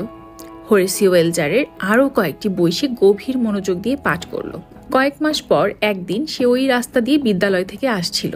এমন সময় সেই দুষ্টু ছেলেগুলো তার পথ রোধ করল। ছেলেগুলো রেল লাইনের পাশে নর্দমা থেকে ময়লা উঠিয়ে বেনের গায়ে ছুঁড়ে মারল। প্রথমে বেন ভয় পেয়ে দৌড় দিল। তারপর তার মনে পড়ল সেই সাহসী ও বিজয়ের গল্পগুলো। সে ছেলেগুলোর সামনে ফিরে এলো, লাফ দিয়ে ছেলেগুলোর উপর ঝাঁপিয়ে পড়ল। যদিও বেন ছিল ছোট, বিপরীতে ছেলেগুলো ছিল 3 জন। তারপরও সে কঠিন মারামারি করে ছেলেগুলো বেনের সাথে পেরে উঠল না। ছেলেগুলো বেনের এহেন রুদ্রমূর্তি দেখে দৌড়ে পালালো। বেন উত্তেজনায় লাল হয়ে হাঁপাতে হাঁপাতে দাঁড়িয়ে রইল। যদিও সে 3টি ছেলের সমান শক্তিশালী ছিল না, তবুও সে ভয়ের মুখোমুখি হয়েছে। এই ঘটনাই তার জীবনকে বদলে দিয়েছে। বেন কোপার নিজেই বলেছেন, এই ঘটনার পর থেকে আমি আর কখনো ভয়ের মুখোমুখি হতে ভীত হইনি। নিজেকে একজন সফল ব্যক্তিত্ব রূপে চিন্তা করুন, কল্পনা করুন। আপনার মানুষ চিত্তে নিজেকে একজন সফল ব্যক্তি রূপে দেখুন, যেমন ছোট্ট বেন তার ভয়ের মুখোমুখি হতে নিজেকে সাহসী ও বিজয়ী রূপে চিন্তা করেছিল। বেনের এই মানুষ জগতের চিত্র, এই সাহসী চিত্রটি তাকে বাস্তবে ভয়ের মুখোমুখি হতে প্রেরণা জুগিয়েছে। এজন্যই একজনের মানুষ চিত্তে তার যে সফল ব্যক্তিত্ব, যেরকম সফল ব্যক্তি সে হতে চায়, তেমনই চিত্র তাকে এঁকে রাখা উচিত। দৃঢ়ভাবে সেই চিত্রকে সর্বদা স্মরণ করে যাওয়া উচিত। এই সাফল্যমণ্ডিত চিত্রটি আপনাকে আত্মসন্দেহ থেকে দূরে রাখবে ও পরাজয় থেকে উঠে দাঁড়ানোর শক্তি দিবে। এভাবে আপনি একটি নেতিবাচক মনোভাবের পিঞ্জর ভেঙে এগিয়ে যেতে পারেন। আপনার ছবি আপনাকে কি বলে? সান ফ্রান্সিসকোর এক বড় ব্যবসায়ী একবার তার এক লোকাল অফিসে যান। তিনি এর আগে কখনো সেই অফিসে আসেননি। অফিসে ঢুকেই দেখলেন ছোট্ট একটি ঘর, কিন্তু ঘরের মধ্যে অনেক বড় করে তার একটি ছবি টাঙানো। বস সেই অফিসের কর্তা জোন্সকে জিজ্ঞেস করলেন, জোন্স, তোমার কি মনে হয় না এই রুমের জন্য ছবিটা বড় হয়ে গেছে? জোন্স বলল, আমি ইচ্ছা করি এটা করেছি। কেন? জোন্স বলল, আমি যখনই কোনো সমস্যায় পড়ি তখন আপনার ছবিটার সামনে এসে বলি, বস হলে কিভাবে এটা সমাধান করত। জোন্সের উক্তি হয়তো আপনার কাছে হাস্যকর মনে হতে পারে, কিন্তু তা নয়। এটা খুবই গুরুত্বপূর্ণ যে আপনি কি নিজেকে নিজের ধনী চিত্র দেখছেন নাকি দরিদ্র চিত্রে দেখছেন। কোন চিত্রে আপনি নিজেকে এঁকে রেখেছেন? হয়তো আপনার অফিসে, বাসায় বা মানিব্যাগেও এমন কোনো চিত্র আছে যা আপনার প্রশ্নের উত্তর দিতে পারে। হতে পারে এই ছবি আপনার মা, বাবা, বউ, স্বামী বা বেঞ্জামিন ফ্র্যাঙ্কলিন অথবা আব্রাহাম লিঙ্কনের। এই চিত্রই হতে পারে আপনার দেবদূত, আপনার সমস্যা সমাধানের পথপ্রদর্শক। আপনার ছবি আপনাকে কি বলে? এটা জানার তো পথ একটাই। যখন আপনি কোনো গুরুতর সমস্যার মুখোমুখি হবেন বা সমস্যায় পড়বেন, তখন ছবিটির দিকে তাকিয়ে জিজ্ঞাসা করুন, কি উত্তর দেয় শোনার চেষ্টা করুন। ব্যবহারিক, আপনি আপনার বিশ্ব পরিবর্তন করতে পারেন। জীবনে যদি কিছু অর্জন করতে হয় তবে নিজের জন্য বড় লক্ষ্য নিতে হয় এবং সেই লক্ষ্য অর্জনে তীব্র আকাঙ্ক্ষা থাকতে হয়। আপনি কি নিজের জন্য বড় কোনো লক্ষ্য নির্দিষ্ট করেছেন? 2, অমোচনীয়ভাবে নিজের স্মৃতিকে সাফল্যের 17টি সূত্র গেঁথে নিন। আপনি কি এগুলো মুখস্থ করেছেন? 3, আপনি কি দুনিয়াকে দোষ দিতে আগ্রহী? যদি তাই হয় তবে স্মরণ রাখবেন, যদি একজন পুরুষ ঠিক হয় তবে তার বিশ্বও ঠিক হবে। আপনার বর্তমান বিশ্ব কি ঠিক আছে? 4, আপনি জন্ম থেকেই একজন বিজয়ী। এটা তো বাস্তব। আপনার মধ্যে, আপনার জিনের মধ্যে অতীতের সম্ভাবনাময় গুণাবলী ও ক্ষমতা নিহিত রয়েছে। এগুলো দিয়ে আপনি আপনার জীবনের উদ্দেশ্য পূরণ করতে পারবেন। আপনি কি এই অন্তর্নিহিত গুণাবলী বের করে আনতে যে মেহনত করা দরকার তা করবেন? আপনি কি এই ক্ষমতাগুলো আপনার বাস্তব জীবনে প্রয়োগ করতে চান? 5, আপনার মানুষ চিত্তে নিজেকে একজন সফল ব্যক্তি রূপে দেখুন, যেমন বেন কোপার দেখেছিলেন। আপনি কার মতো হতে চান? 6, নিজেকে একটি গুরুত্বপূর্ণ প্রশ্ন করুন, আমার ছবি আমাকে কি বলে, কি উত্তর দেয় শোনার চেষ্টা করুন। উদ্দেশ্যের নির্দিষ্টতার সাথে একটি ইতিবাচক মনোভাবেই হচ্ছে সকল কৃতিত্বপূর্ণ অর্জনের চাবিকাঠি। আপনি কি আপনার জীবনের কিছু নির্দিষ্ট, স্পষ্ট ও আকাঙ্ক্ষিত লক্ষ্য গ্রহণ করেছেন? আপনি কি এটা প্রতিদিন স্মরণ করেন? একটি ইতিবাচক মনোভাব ও উদ্দেশ্যের নির্দিষ্টতাই হচ্ছে সকল কৃতিত্বপূর্ণ অর্জনের চাবিকাঠি। Welcome to অডিলোয়া। অডিলোয়াতে আজ পড়ছি success through a positive mental attitude থেকে 3য় অধ্যায়। লিখেছেন নেপোলিয়ন হিল ও ডব্লিউ ক্লেমেন্ট স্টোন। পড়ছি আমি সামিয়া। দ্বিধাদ্বন্দ্ব সরিয়ে স্পষ্ট চিন্তা করুন। আপনি যা চিন্তা করেন আপনি তাই। কিন্তু প্রশ্ন হচ্ছে আপনি কি চিন্তা করেন, আপনার চিন্তাগুলো কতটা শৃঙ্খল, আপনার চিন্তাগুলো কতটা স্পষ্ট, আর আপনার চিন্তাগুলো কতটা পরিষ্কার। আপনি কি মাকড়সার জাল দেখেছেন? অস্পষ্ট, আঠালো, অতীব চিকন। আমাদের চিন্তার মধ্যে এমন মাকড়সার জাল থাকে। এটা হচ্ছে দ্বিধাদ্বন্দ্বের জাল, যা আমাদেরকে সৃজনশীল চিন্তা করতে বাধা দেয়। এমনকি অনেক বুদ্ধিমান মানুষের চিন্তাতেও এটি উপস্থিত হতে পারে। নেতিবাচক আবেগ, অনুভূতি বা নেতিবাচক কিছুর প্রতি আগ্রহ আমাদের চিন্তায় মাকড়সার জাল তৈরি করে। আবার নেতিবাচক কোনো অভ্যাস, বিশ্বাস বা কুসংস্কারও একই কাজ করে। আমাদের চিন্তাগুলো এই জালের মধ্যে আটকে যায় ও আমাদের চিন্তাগুলো আমরা গুলিয়ে ফেলি। আমরা প্রায়ই এমন কাজ করে ফেলি যা আমরা করতে চাই না। এটা হচ্ছে নেতিবাচক অভ্যাসের ফল। আমরা যা চাই আমরা সেভাবে নিজেকে না তৈরি করে যেভাবে আমরা নিজেকে চাই না সেভাবে অভ্যাস গঠন করি। অনেক সময় দেখা যায় আমরা অনৈতিক কিছু করার প্রতি আগ্রহী হয়ে উঠি, তারপর সেই অন্যায় কাজটির জন্য অনুতপ্ত হই ও সংগ্রাম করি সেই অনুশোচনা থেকে মুক্ত হতে, বের হতে। ব্যাপারটা অনেকটা মাকড়সার জালে আটকা পড়লে একটি পোকা যেমন করে চেষ্টা করে, ঠিক তেমনই আমাদের সচেতন চিন্তার সাথে আমাদের কল্পনা ও অবচেতন মনের সাথে দ্বন্দ্ব তৈরি হয়। এ থেকে মুক্ত হতে আমরা যত চেষ্টা করি আমরা ততই জড়িয়ে পড়ি। কিছু কিছু লোকজন হাল ছেড়ে দেয় ও মানসিক দ্বন্দ্ব নিয়েই একটি জ্বলন্ত অনুভূতির সাথে তাদের জীবন কাটায়। আর অল্প কিছু লোক আছে যারা এই ঝামেলা থেকে মুক্ত হয় ও শক্তিকে কাজে লাগায়। তারা অবচেতন মনের শক্তিকে কাজে লাগিয়ে সচেতন মনকে নিয়ন্ত্রণ করে। তারাই বিজয়ী। আর একটি ইতিবাচক মনোভাব নিয়ে সাফল্য অর্জন করুন। বইটি আপনাকে এই শক্তি ধারণ করার ও প্রয়োগ করার পথ দেখাবে। একটি পোকা হয়তো মাকড়সার জাল থেকে বের হতে পারে না। একবার যখন পোকাটি জালে আটকা পড়ে নিজেকে আর মুক্ত করতে পারে না। কিন্তু আপনি তো আর পোকা নন, আপনি একজন মানুষ, একজন পুরুষ, একজন নারী। আপনার অন্তর্নিহিত শক্তি আছে, নিজের উপর নিয়ন্ত্রণ আছে, আর আপনার আছে মানসিক দৃষ্টিভঙ্গি। আপনি এই মানসিক জালকে, দ্বিধাদ্বন্দ্বকে এড়িয়ে যেতে পারেন। এটা আমাদের পক্ষে সম্ভব। আমরা এই জালকে ছিন্ন করতে পারি, পরিষ্কার করতে পারি। আমাদের যখন ইচ্ছা আমরা এগুলো থেকে নিজেদের মুক্ত করতে পারি। এটা কেবল আমাদের পক্ষেই সম্ভব। এটা আপনি কিভাবে করবেন? এটা করবেন আপনার ইতিবাচক মনোভাব দিয়ে। আমরা যখন চিন্তা করব তখন ঠিকভাবে চিন্তা করব। আমাদের মনোভাবকে ইতিবাচক রেখে চিন্তা করব। ঠিকভাবে চিন্তা করার জন্য আমাদের দরকার সাফল্যের 17টি সূত্র। সাফল্যের 17টি সূত্রকে আপনার বাস্তব জীবনে কাজে লাগান এবং ইতিবাচক মনোভাব নিয়ে সাফল্য অর্জন করুন। ঠিকভাবে চিন্তা করার জন্য আপনাকে আরও একটি জিনিস করতে হবে। সেটা হচ্ছে যুক্তি প্রয়োগ করতে হবে, কারণ দর্শাতে হবে।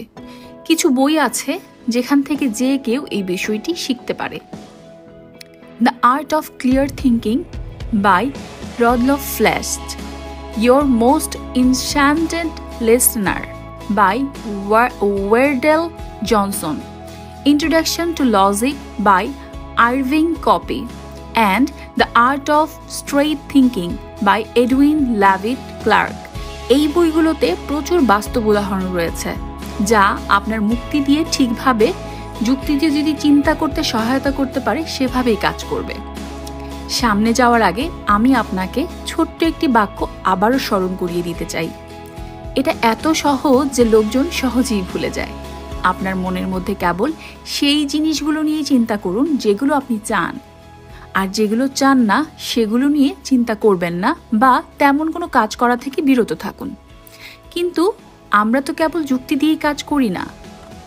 সাধারণ দৃষ্টিতে আমরা যেসব কাজ করি তা কেবল যুক্তি দিয়েই করি না। এটা যুক্তির চেয়েও অনেক বেশি অভ্যাসের ফল, চিন্তা, কর্ম, অনুমান ও অভিজ্ঞতার ফল। আরও কিছু প্রভাবক রয়েছে, যেমন পরিবেশ পরিস্থিতি ও সামাজিক রীতিনীতি। দ্বিধাদ্বন্দ্বকে আমরা মাকড়সার জাল বলছি। আমাদের চিন্তায় এই জাল তৈরি হওয়ার একটি কারণ হচ্ছে আমরা চিন্তা করি যে আমরা কেবল যুক্তি থেকেই কাজ করছি, অথচ তা নয়। আমরা যাই করি না কেন তার মূল কারণ হচ্ছে আমরা সেটা করতে চাই, আমাদের সচেতন ইচ্ছা, আমাদের সিদ্ধান্ত। এটা মানার জন্য নিজের ভেতরের অবচেতন মনের দৃঢ় সমর্থন লাগে। যেমন আমি প্রতিদিন ভোরে হাঁটতে যাই। একদিন ভোরে জেগে উঠলাম, ঘুম পাচ্ছিল, তাই আবার দু চোখ বন্ধ করলাম। আমার ছোট ভাই আমার বিছানার পাশের চেয়ারে এসে ধুম করে বসলো। আমি আওয়াজ শুনে চোখ খুলে তাকালাম। আমার ছোট ভাই আমার চোখের দিকে তাকিয়ে বলল, ভাইয়া আজকে কি হাঁটতে যাবা? আমি উঠে গেলাম এবং আমরা দুজনে হাঁটতে গেলাম। দেখুন, আমরা যাই করি না কেন তার মূল কারণ হচ্ছে আমরা সেটা করতে চাই। আমি ঘুমাতে চেয়েছিলাম, তাই সজাগ হওয়ার পরও ঘুমানোর চেষ্টা করেছি। কিন্তু আমার ছোট ভাই, আমার পরিস্থিতি ও আমার অবচেতন মন হচ্ছে আমার বিবেক। আমার অবচেতন মন আমাকে স্মরণ করালো যে শারীরিক সুস্থতার জন্য ভোরে ব্যায়াম করা অতীব জরুরি। আমি আমার শরীরকে সুস্থ রাখতে চাই, তাই আমি সিদ্ধান্ত নিলাম ভোরে হাঁটতে যাব এবং আমি গিয়েছি।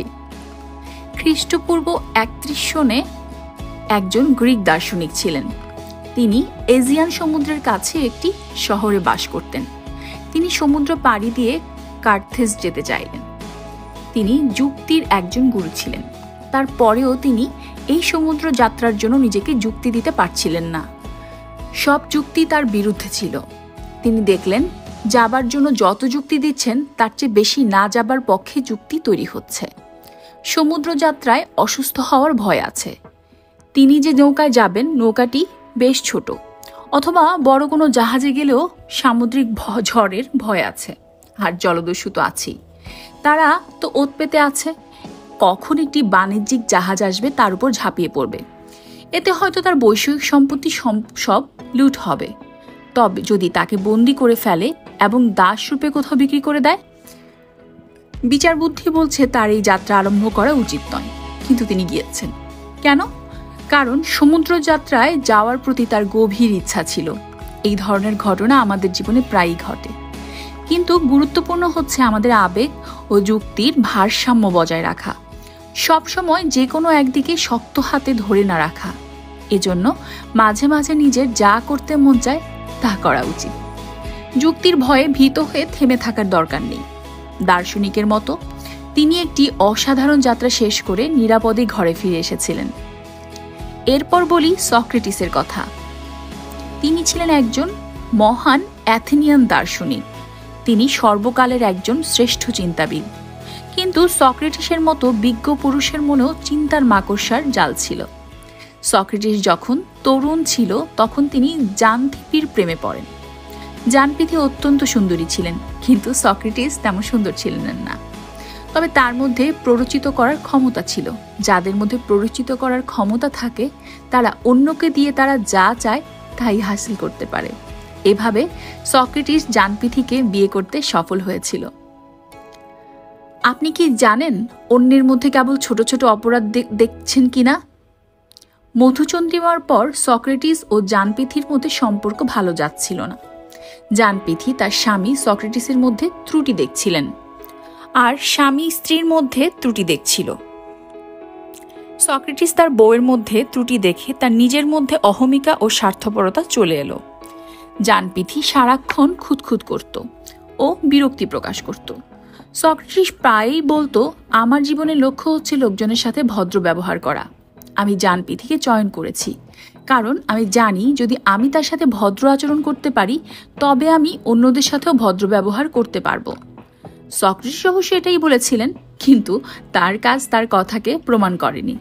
সক্রেটিসের জীবনী থেকেই আপনি জানতে পারবেন যে সে খুব বেশি লোকের সাথে ভদ্র ব্যবহার করেছে কিনা। ব্যাপারটা হচ্ছে আপনি যার সাথেই দেখা করেন, আপনি যদি তাকে ভুল প্রমাণ করার চেষ্টা করেন, তার কোনো ত্রুটি ধরিয়ে দিতে চান, তবে তারা আপনার কাছে আসবে না, বরং দূরে চলে যাবে, যেমন সক্রেটিস করেছিলেন। তবুও সক্রেটিস বলেছিলেন যে জানপিথির খুঁতখুঁত স্বভাব সহ্য করেছিল তার নিজের আত্মশৃঙ্খলা গঠনের জন্য। কিন্তু যদি প্রকৃতি আত্মশৃঙ্খলা গঠন করতে চাইতো তবে সে তার বউকে বোঝার চেষ্টা করত এবং বউকে সেই একই ভালোবাসা দিয়ে প্রভাবিত করার চেষ্টা করত যেভাবে সে বিয়ের আগে ভালোবাসা দিয়ে প্ররোচিত করেছিল। সে নিজের চোখে ভালোবাসার সেই দীপ্তি দেখেনি, কিন্তু সে জানপিথির চোখে বিরক্তি দেখেছে। অবশ্য জানপিথিরও যে কোনো দোষ ছিল না তা নয়। সক্রেটিস ও জানপিথি আজকের সাধারণ দম্পতির মতোই। তারা তাদের বিয়ের পর একে অপরের সাথে যোগাযোগ করা বন্ধ করে দেয়। পারস্পরিক আগ্রহ, একে অপরকে বোঝা ও ভালোবাসা উপেক্ষা করে। তারা মনে করে একে অপরকে উপেক্ষা করায় নিজেদের ব্যক্তিত্ব ধরে রাখবে। এটাকে মনে করে সাংসারিক জীবন। এই উপেক্ষাও কিন্তু এক ধরনের মাকড়সার জাল। এখন সক্রেটিস তার তো আর একটি ইতিবাচক মনোভাব নিয়ে সাফল্য অর্জন করুন বইটি পড়েনি, না জানপিথি পাঠ করেছে। যদি সে পড়তো তবে বুঝতে পারত যে কিভাবে তার স্বামীকে প্ররোচিত করা যায় তাদের সাংসারিক জীবন সুখের হয়। সে হয়তো তার জীবনে নিজের চোখে ভালোবাসার সেই দীপ্তি দেখত। সে হয়তো সক্রেটিসের চোখে বিরক্তি না দেখে তার নিজের চোখে ভালোবাসার সেই দীপ্তি দেখত। সে হয়তো তার নিজের প্রকৃতিক্রিয়াকেই নিয়ন্ত্রণ করতে পারত এবং এতে করে তার স্বামীর প্রতিও তার সহানুভূতিশীল হতে পারত। আর অধ্যায় 5, যার শিরোনাম এবং আরো কিছু, এটা পাঠ করলে তো জানপিথির চিন্তায় যে উপেক্ষার জাল বিরাজ করছে তা দূর হয়ে যেত। প্রয়োজনীয়তা যোগ ইতিবাচক মনোভাব, এই যোগফলই আপনাকে সাফল্য অর্জনে অনুপ্রাণিত করবে। একটি শব্দ আছে যা ইতিবাচক মনোভাবের সাথে যোগ করলে একজন সম্মানজনক সাফল্য পেতে পারে, আর এই একই শব্দ যখন নেতিবাচক মনোভাবের সাথে যোগ করা হয় তখন এটা একজনের জন্য অজুহাত, মিথ্যা ও ছলনার কারণ হয়ে দাঁড়ায়। এই শব্দটি হচ্ছে প্রয়োজনীয়তা। প্রয়োজনীয়তা যদি সকল ধরনের উদ্ভাবনের মা হয় তবে এটা নেতিবাচক মনোভাবের সাথে মিশে হয় সকল ধরনের অপরাধের বাবা। আপনি যদি সাফল্য অর্জন করতে চান তবে সেটাকে অবশ্যই ন্যায়ের ওপর প্রতিষ্ঠা করতে হবে। ন্যায়পরায়ণতা হচ্ছে সকল ধরনের কৃতিত্বপূর্ণ অর্জনের মূল শিকড়। এটাকে অস্বীকার করার কোনো সুযোগ নেই। আর ন্যায়পরায়ণতা ইতিবাচক মনোভাবেরও একটি অখণ্ড অংশ। আপনি এই বইয়ে অসংখ্য সফল লোকজনের ঘটনা পাঠ করবেন। সবগুলোতে দেখবেন যে এরা প্রত্যেকেই প্রয়োজনীয়তা দ্বারা অনুপ্রাণিত হয়েছে। এই ঘটনাগুলোর প্রতিটিতেই দেখবেন এসব ব্যক্তিরা অলঙ্ঘনীয়ভাবে ন্যায়পরায়ণতা অবলম্বন করছেন। এমনই একজন পুরুষ ছিলেন লি ব্র্যাক্সটন। লি ব্র্যাক্সটন উত্তর ক্যারোলিনার হোয়াইটভিলেতে বাস করতেন। তিনি ছিলেন একজন গরিব কামারের সন্তান। তারা ভাই বোন ছিল 12 জন, তিনি ছিলেন 10ম। জনাব ব্র্যাক্সটন বলেন, আমি আমার প্রথম জীবনে অনেক সংগ্রাম করেছি। এই লড়াই ছিল দারিদ্রতার সাথে। আমি অনেক কষ্টে 6ষ্ঠ শ্রেণী পর্যন্ত পড়ালেখা করেছি। আমি জুতাকালি করেছি, মুদি দোকানের পণ্যদ্রব্য মানুষের বাসায় বাসায় দিয়েছি, পত্রিকা বিক্রি করেছি, গার্মেন্টসে চাকরি করেছি, গাড়ি ধোয়া ও গাড়ি মেরামতের কাজ করেছি। যখন লি একজন পাকা গাড়ি মেরামতকারী হয়ে গেল তখন সে চিন্তা করলো যে তার পক্ষে যতটুকু সম্ভব সে ততটুকু করবে। সে ততটুকু করেছেও। হয়তো সে অসন্তোষ থেকে অনুপ্রেরণা নিতে পারেনি, এর মধ্যে সে বিয়েও করেছে। সে তার বউ মিলে যতটা কম ব্যয় করা সম্ভব ততটা করলো। কিন্তু তারপরও দেখা যাচ্ছে যে তারা দারিদ্রতার এই দুষ্ট চক্রকে ভাঙতে পারছে না। যদিও তারা কম ব্যয় করত তবুও দারিদ্রতা তাদের পিছু ছাড়ছিল না। এর মধ্যে আরেকটি ভয়ানক সংবাদ, লির চাকরি চলে গেল। তার সঞ্চয় শেষ, বাসা ভাড়া দিতে পারছিল না। এ এক ভীষণ অসহায় অবস্থা। কিন্তু লি ছিলেন একজন দৃঢ় চরিত্রের পুরুষ। তিনি নিয়মিত ধর্ম পালন করতেন। তিনি বিশ্বাস করতেন যে আল্লাহ ন্যায়পরায়ণদের সাথে আছেন। তাই তিনি দোয়া করলেন, হে আল্লাহ, আমাকে পথ দেখান, সমস্যা সমাধানের পথ দেখান। সে তার দোয়ার ফল পেল। তার এক বন্ধু তাকে চিন্তা করুন এবং ধনী হন বইটি পড়তে দিল। ওই বন্ধুটি তার মতো চাকরি হারিয়েছিল এবং হতাশ ছিল। পরবর্তীতে সে চিন্তা করুন এবং ধনী হন বইটি পাঠ করে তার সৌভাগ্য ফিরিয়ে আনে। এবার লিয়ের পালা। সে প্রস্তুত। লি বইটি বারবার পড়ল। সে খুঁজছিল যে কিভাবে তার আর্থিক অবস্থার উন্নতি করবে। সে বলল, আমার মনে হলো আমাকে আরো কিছু করতে হবে, কিছু যোগ করতে হবে। বই তো আর আমাকে আমার আর্থিক অবস্থা থেকে মুক্তি দেবে না, তবে বইয়ের জ্ঞান যদি আমি বাস্তবের কাজে প্রয়োগ করি তাহলে কিছু একটা হতে পারে। প্রথমে সে নিজের মনোভাবকে ইতিবাচক করলো। যদিও তার সামর্থ্য ও সুযোগ কম ছিল তবেও সে তার মনকে ইতিবাচক চিন্তা করতে বাধ্য করলো। সে বলল, আমাকে অবশ্যই একটি নির্দিষ্ট লক্ষ্য নিতে হবে। লক্ষ্য একটু বড় হতে হবে, অতীতের চেয়েও অনেক বড়। তারপর আমাকে কাজে নেমে পড়তে হবে। আমি প্রথমে যে চাকরি পাবো তা দিয়েই আরম্ভ করব। সে চাকরির জন্য খুঁজে দেখলো। সে একটি চাকরি পেয়েও গেল, কিন্তু চাকরিটিতে সে বেশি বেতন পেত না। অথচ চিন্তা করুন। এবং ধনী হন বইটি পাঠের কয়েক বছর পর লি ব্যাক্সটন নিজেকে গুছিয়ে নিল এবং হোয়াইটভিলের ন্যাশনাল ব্যাংকের প্রেসিডেন্ট হলো। এছাড়া পরবর্তীতে সে উক্ত শহরের মেয়র পদে দায়িত্ব পালন করে। আরও বহু ব্যবসায়িক প্রতিষ্ঠানের সাথে লি যুক্ত ছিল, যেগুলো সে সফলভাবে নেতৃত্ব দিয়েছে। লি তার মুখ্য উদ্দেশ্য হিসেবে নির্দিষ্ট করেছিল যে 50 বছর বয়সে কোটিপতি রূপে ব্যবসা থেকে অবসর নেবে। অথচ সে তার নির্দিষ্ট লক্ষ্য পূরণ করে 6 বছর আগে 44 বছর বয়সে অবসর নিয়েছে। 44 বছর বয়সেই সে কোটিপতি হয়ে যায় এবং ব্যবসা থেকে অবসর নেয়। আজকাল লি ব্যাক্সটন একটি শান্তিপূর্ণ জীবনযাপন করছে। বর্তমানে সে তার অবসর জীবনের পাশাপাশি বিভিন্ন মানুষকে সহায়তা করে কাটাচ্ছে। এখানে আসলে লি কি চাকরি করে এবং কত টাকা বিনিয়োগ করে ব্যর্থতা থেকে সফল হয়েছে তা গুরুত্বপূর্ণ নয়। আসল জিনিস হচ্ছে, একজন মানুষের যদি প্রয়োজনীয়তার সাথে ইতিবাচক মনোভাব থাকে আর সে ন্যায়পরায়ণতার সাথে কাজ করে, তবে তার সাফল্য নিশ্চিত। একজন সৎ মানুষ কখনো ধোঁকা দেয় না, জালিয়াতি বা চুরি করে না, কারণ ইতিবাচক মনোভাবের ভেতরে সুপ্তভাবে থাকে সততা। প্রয়োজনীয়তা যোগ নেতিবাচক মনোভাব সমান সমান অপরাধ। এখন আপনি খুব সহজেই বুঝতে পারবেন যে কেন লোকজন অপরাধ করে। আপনি বুঝতে পারবেন যে কেন শত শত লোক চুরি ডাকাতির দায়ে বা অন্য অপরাধের কারণে হাজতবাস করে। এর কারণটাই একটা, কারণ নেতিবাচক মনোভাব। তারা তাদের প্রয়োজনীয়তার সাথে নেতিবাচক মনোভাবকে মিশিয়েছে এবং অপরাধে লিপ্ত হয়েছে। আপনি যদি এদের একজনকে জিজ্ঞেস করেন যে কেন তুমি চুরি করেছ, প্রত্যেকেই একটি উত্তর দিবে, আমি নিরুপায়। আর এই জন্যই তারা আজকে জেলখানায়। তারা নিজেরাই নিজেদেরকে অসৎ বানিয়েছে, কারণ তাদের চিন্তায় মাকড়সার জাল ছিল। এজন্যই তারা বিশ্বাস করত যে প্রয়োজনীয়তাটাই একজনকে অসৎ বানিয়ে ফেলে। কয়েক বছর আগে নেপোলিয়ন হিল গিয়েছিলেন জেলখানায়। কিছু কয়েদিদের সাথে জেলখানায় তিনি আলাপ করলেন, যুক্তি পরামর্শ দিলেন। জেলখানাটি ছিল আটলান্টার কেন্দ্রীয় কারাগার। তিনি সেখানে আল ক্যাপন নামক এক ভয়ঙ্কর কয়েদির সাথে আলাপ করেন। কথাবার্তার অনেক কিছুই গোপনীয়তার স্বার্থে প্রকাশ করা হয়নি। তবে লেখক এক পর্যায়ে ক্যাপনকে একটি প্রশ্ন করেছিলেন, কিভাবে তুমি তোমার এই অপরাধের জীবন আরম্ভ করো? ক্যাপন বলে, প্রয়োজনীয়তার খাতিরে। তারপরেই সে কান্নায় ভেঙে পড়ে। সে বলতে লাগলো, আমি যে কত ভালো কাজ করেছি সেগুলো পত্রিকা লিখল না। এটা অবশ্য সত্য, তবে সে যত সব খারাপ কাজ করেছে তার তুলনায় এগুলো কিছুই ছিল না। আজকে ক্যাপন গুমড়ে কাঁদছে, বলছে সে ভালো কাজ করেছে, অথচ এই লোকেই তার নিজের জীবনকে নিজেই ধ্বংস করেছে, নিজের মনের শান্তি বিনষ্ট করেছে, নিজের দেহে মারাত্মক রোগ ঢুকিয়েছে এবং অন্যদের মনে ভীতি ও আশঙ্কা ঢুকিয়েছে।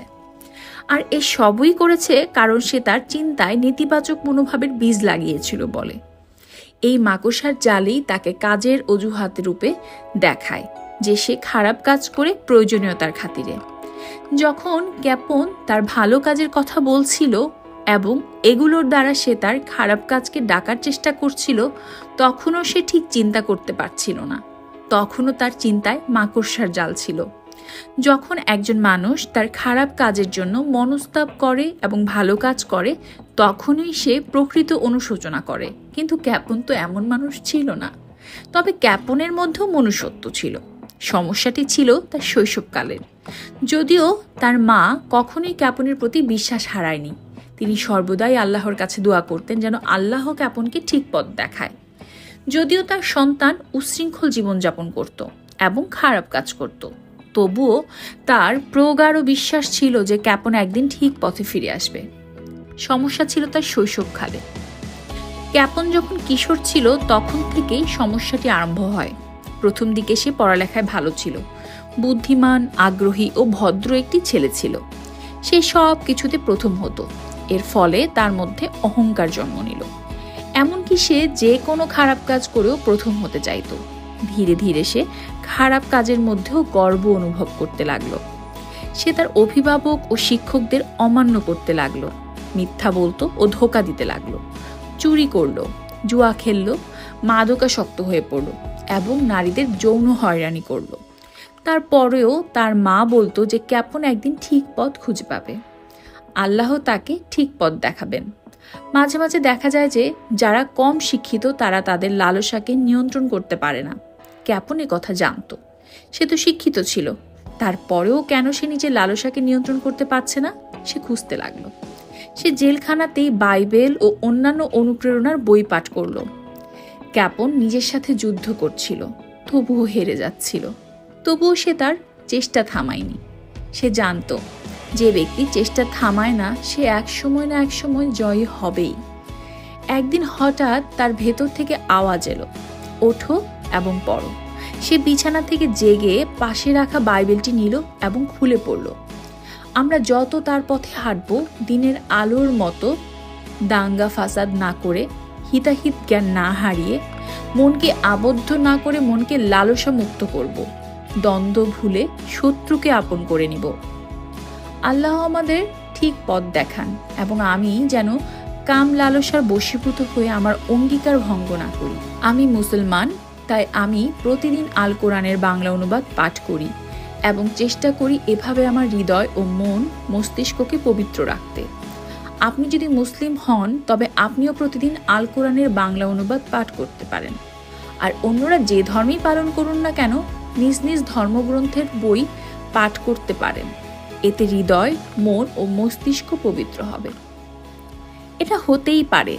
দেখা যায় যে যখন একজন লোক তার নিজের মনের মধ্যে অন্তকলহে লিপ্ত থাকে ও একদম শেষ প্রান্তে পৌঁছে যায়, তখনই তার পরিবর্তনের সূচনা ঘটে। এখন এই তরুণ সম্পূর্ণ প্রস্তুত। যখনই সে একটি চূড়ান্ত সিদ্ধান্তে পৌঁছালো, তখন তার মন শান্ত, স্থির হয়ে গেল। সে ঐশ্বরিক ক্ষমতায় বিশ্বাস করলো এবং তার এই বিশ্বাস তাকে পাপ কাজ থেকে দূরে থাকার ও সৎ কাজ করার সাহস দিল। তার পরবর্তী জীবন তাই প্রমাণ করে। সে তার পরবর্তী জীবন আল্লাহ ও মানুষের সেবায় নিয়োজিত করে। এটার অন্যতম কারণ হলো যখন একজন পুরুষ আশাহীন ও অবস্থায় আশা করে সৎ হওয়ার, ভালো কাজ করার, অবিরত চেষ্টা করে যায় এবং আল্লাহতে বিশ্বাস রাখে, তখন ময়লার বহুস্তর ভেদ করে তার ভেতরে হৃদয়ে আলো পৌঁছায়। সেই আলো তার হৃদয়কে পরিষ্কার ও পবিত্র করে দেয়। ধর্মগ্রন্থ যে মানুষের মনোভাবকে নেতিবাচক থেকে ইতিবাচকে পরিবর্তন করতে পারে, এটা সবারই জানা। এটার কারণ হলো লিখিত শব্দের এক ধরনের ক্ষমতা আছে। এগুলো একজনের চিন্তায় যে মাকড়সার জাল থাকে তা দূর করে। এভাবে আপনি পরিষ্কার চিন্তা ও অভ্যাস গঠন করতে পারেন। এখানে তো একটি ঘটনা উল্লেখ করা হয়েছে। এমন হাজারো ঘটনা আছে যেখানে পাপী পুরুষরা তাদের ধর্মগ্রন্থ দ্বারা অনুপ্রাণিত হয়েছে এবং তাদের জীবন আল্লাহ ও মানুষের সেবায় নিয়োজিত হয়েছে। এরকম বহু মহান লোকজন আছেন যারা কলুষিত পথ থেকে পুণ্যের পথে ফিরে এসেছে। এখন কিছু ভালো ও ধার্মিক লোকজন এই বই পাঠের পর আমাদেরকে বলেছেন আল্লাহর ব্যাপারে নাক না গলাতে। এটার কারণ হচ্ছে আমরা বলেছি যে ধর্মগ্রন্থ বা যে কোনো অনুপ্রেরণার বই থেকে একজন পাঠক ভালো জ্ঞানটি খুঁজে নিতে পারে। ভালো জ্ঞান যে কোনো জায়গা থেকে খুঁজে পাওয়া যায়, তবে কিছু কিছু লোকজনের চিন্তায় মাকড়সার জাল থাকে। সেই জালই তাদেরকে যে কোনো জায়গায় ভালো কিছু দেখতে দেয় না। আল্লাহর ব্যাপারে নাক না গলানো। অনুবাদকের কথা, মূল বইয়ে লেখকরা তাদের ধর্মগ্রন্থ বাইবেল সম্পর্কে তাদের গবেষণালব্ধ তথ্য দিয়েছে। আমি আমার ধর্মগ্রন্থ আল কোরআন সম্পর্কে নিজের গবেষণালব্ধ তথ্য দিচ্ছি। আমি ছোটবেলা থেকে আল কোরআন পাঠ করি, কিন্তু কিছুতে বাস্তব জীবনে এটা কাজে লাগাতে পারছিলাম না। আমি আরবি পাঠ করেছি সওয়াবের আশায় বেহেশতে যাব বলে, কিন্তু বর্তমানে কিভাবে এই জ্ঞান কাজে লাগাবো তা বুঝতে পারছিলাম না। বহু বছর পরে আমি বুঝতে পারলাম যে আল্লাহ আসলে কি বলেছে, তাই তো আমি পাঠ করিনি। এরপর সিদ্ধান্ত নিলাম আল কোরআনের বাংলা অনুবাদ করব। আমি আমার বাস্তব জীবনে আল কোরআনের যেসব জ্ঞান তা কাজে লাগিয়েছি তা নিম্নে উল্লেখ করলাম। তোমরা কি মানুষকে সৎ কাজে নির্দেশ দাও এবং নিজেদের ভুলে যাও? অথচ তোমরা কিতাব পাঠ করো, তবুও কি তোমরা চিন্তা করো না? সূরা আল বাকারা আয়াত 44। তোমার নিজের জন্য পূর্বে যে সৎকর্ম প্রেরণ করবে তা আল্লাহর কাছে পাবে। তোমরা যা কিছু করো নিশ্চয়ই আল্লাহ তা প্রত্যক্ষ করবে। সূরা আল বাকারা আয়াত 110। আমি অবশ্যই তোমাদের পরীক্ষা করব কিছুটা ভয়, ক্ষুধা এবং ধন সম্পদ জীবন ও ফল ফসলের ক্ষয়ক্ষতির মাধ্যমে। সূরা আল বাকারা আয়াত ১৫৫। মানুষ তাই পায় যা সে করে, তার কর্ম শীঘ্রই দেখা যাবে। সূরা আন-নাজম আয়াত ৩৯-৪০। আল্লাহই আমার জন্য যথেষ্ট, তিনি ব্যতীত আর কারো বান্দিগি নেই, আমি তারই ভরসা করি এবং তিনি মহান আরশের অধিপতি। সূরা আত-তাওবাহ আয়াত ১২৯। আল্লাহই আমার জন্য যথেষ্ট এটা একটি স্বপরামর্শ হিসেবে ব্যবহৃত করি। আপনিও যে কোনো কাজে বাধা বিপত্তিতে নিজের মনোবল বৃদ্ধির জন্য এই বাক্যটি স্বপরামর্শ রূপে ব্যবহার করতে পারেন। তারা আল্লাহর প্রতি ও কিয়ামতের দিবসের প্রতি ঈমান রাখে এবং কল্যাণকর বিষয়ে নির্দেশ দেয়, অকল্যাণ থেকে বারণ করে এবং সৎ কাজের জন্য সাধ্যমতো চেষ্টা করতে থাকে, আর এরাই হলো সৎকর্মশীল। সূরা আল ইমরান আয়াত ১১৪। আপনি দেখতেই পাচ্ছেন আমরা এখানে কয়েকটি উপাদান নিয়ে আলোচনা করছি, যেগুলো একজনের চিন্তায় কুয়াশা ও কালো মেঘ গঠন করতে পারে। এগুলো হলো নেতিবাচক অনুভূতি, আবেগ, আগ্রহ, অভ্যাস, বিশ্বাস ও কুসংস্কার। অন্যের চোখে কেবল বিরক্তি দেখা, কথার মধ্যে শব্দের যে ভুল প্রয়োগ, এই ভুল প্রয়োগের জন্য তর্ক করা ও ভুল বোঝা, ভুল তথ্য থেকে ভুল সিদ্ধান্তে পৌঁছানো, প্রয়োজনীয়তার খাতিরে অসৎ হওয়া লাগবে, বিশৃঙ্খল চিন্তা ও অভ্যাস, ধর্মের ভয় যে নিজের মন ও মস্তিষ্কের ক্ষমতাকে ব্যবহার করা যাবে না। আল্লাহ পবিত্র আল কোরআনে আমাদেরকে আমাদের মন ও মস্তিষ্কের ক্ষমতা ব্যবহার করতে বলেছেন। আমরা গবেষণালব্ধ ২টি আয়াত এখানে উল্লেখ করেছি। তোমরা কি মানুষকে সৎকর্মের নির্দেশ দাও এবং নিজেরা নিজেদেরকে ভুলে যাও, অথচ তোমরা কিতাব পাঠ করো, তবুও কি তোমরা চিন্তা করো না? সূরা আল বাকারা ৪৪। তোমাদেরকে তার নিদর্শন সমূহ প্রদর্শন করেন যাতে তোমরা চিন্তা করো। সূরা আল বাকারা ৭৩। এখন আরেক ধরনের নেতিবাচক মনোভাবজনিত কুয়াশার কথা বলি, তা হচ্ছে অলসতা। আমরা প্রায়ই শুনি লোকজন বলে আমরা অলসতার কারণে কাজটি করতে পারলাম না। এই অলসতাটি হচ্ছে এক ধরনের জড়তা, যেমন আছে তেমনই থাকতে চায়। এটি আপনাকে সামনে এগিয়ে যেতে বাধা দিবে বা ভুল পথে পরিচালিত করবে। অলসতার কারণ হচ্ছে অজ্ঞতা। অজ্ঞতা কি জিনিস? একজন ব্যক্তি যখন পূর্ণ তথ্য না নিয়ে ও সত্য না জেনেই সিদ্ধান্ত নিয়ে নেয়, ওটাই অজ্ঞতা। বিশেষ করে এই অজ্ঞতার মধ্যেই নেতিবাচক মনোভাব বেঁচে থাকে, মোটাসোটা হয়ে ওঠে। এটা দূর করুন। একটি ইতিবাচক মনোভাব নিয়ে সাফল্য অর্জন করুন বইয়ে স্পষ্টভাবে উল্লেখ আছে যে আপনি কিভাবে এটা দূর করবেন। যার ইতিবাচক মনোভাব আছে সে হয়তো পূর্ণ ঘটনা নাও জানতে পারে বা কিভাবে কাজটি করবে তাও জানে না, হয়তো সে পুরোপুরি বোঝেইনি, তবুও সে মূল যে ভিত্তি সেটা অন্তত বোঝে। সেটা হচ্ছে সত্য সত্যই, আমি কি চিন্তা করলাম বা আমার অনুমানের মতোই ঘটনা ঘটতে হবে তা না। সে একটি খোলা মন নিয়ে থাকে, তার আগ্রহ থাকে শেখার প্রতি। আপনি কি আপনার চিন্তার আকাশ থেকে এই কালো মেঘগুলো সরানোর সাহস রাখেন? যদি আপনার উত্তর হ্যাঁ হয়, তবে আপনার জন্য এখানে কিছু ব্যবহারিক কাজ দেওয়া হলো এবং আপনাকে সামনে এগিয়ে যেতে পরবর্তী অধ্যায় আরও সহায়তা করবে বলে আশা করি। এতে করে আপনার মনটা খুলে যাবে, আপনি আপনার মনের ক্ষমতাকে বাস্তব জীবনে প্রয়োগ করতে পারবেন। আর যখন এটা করবেন, তখন এই কাজগুলো দ্বারা আপনি বিরাট কিছু আবিষ্কার করবেন। এখন কি আবিষ্কার করবেন সেটা তো আপনি ভালো জানেন। ব্যবহারিক, আপনি যা চিন্তা করবেন আপনি তাই। আপনার চিন্তাগুলোকে পরিমাপ করুন, এগুলো কি ইতিবাচক নাকি নেতিবাচক একটু খুঁজে দেখুন। আপনি একজন সৎপুরুষ, শয়তান, স্বাস্থ্যবান, আপনি মানসিক চাপজনিত অসুস্থ, সম্পদশালী বা গরিব? এবার উত্তর দিয়ে দিচ্ছি, আপনি কি একজন সৎপুরুষ? উত্তর যদি হ্যাঁ হয়, তবে আপনার চিন্তা ভালো ও ইতিবাচক। আপনি কি শয়তান? উত্তর যদি হ্যাঁ হয়, আপনার চিন্তা নেতিবাচক। আপনি কি স্বাস্থ্যবান? হ্যাঁ, আপনি আপনার সুস্বাস্থ্য নিয়ে চিন্তা করেন। আপনি কি মানসিক চাপজনিত অসুস্থ? হ্যাঁ, আপনার চিন্তাই আপনাকে অসুস্থ করেছে। আপনি কি ধনী? হ্যাঁ, আপনার চিন্তাগুলো ধনী। চিন্তাকে কিভাবে ধনী করতে হয় এটা জানতে পাঠ করুন নেপোলিয়ন হিলের চিন্তা করুন এবং ধনী হন, থিঙ্ক অ্যান্ড গ্রো রিচ। আপনি কি গরিব? হ্যাঁ, আপনার চিন্তাগুলো গরিব। পাঠক, আপনাকে বলছি, এই বইয়ে যে ব্যবহারিক কাজগুলো দেয়া হয়েছে সেগুলো হাতে কলমে করুন। যদি আপনি গরিব থাকতে চান, থাকতে পারেন। এই পৃথিবীতে বহু লোকজনই গরিব, কারণ তাদের নেতিবাচক চিন্তা ও মনোভাব। আর যদি আপনি সুখ ও সাফল্যের জীবন চান, তবে এই বই পাঠের সাথে সাথে হাতে কলমে কাজ করুন।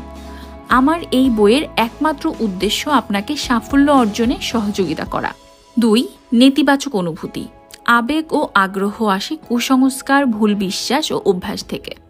আপনি যখন এই মানসিক জালগুলো ছিঁড়ে ফেলবেন, তখনই আপনার পরশপাথরের ইতিবাচক দিক উন্মোচিত হবে। আপনি পারবেন, আপনার পক্ষে সম্ভব। আপনি নেতিবাচক মানসিক জালগুলো ছিঁড়ে ফেলতে পারবেন। আর এটা কিভাবে করবেন তা এই বই পাঠেই বুঝতে পারবেন।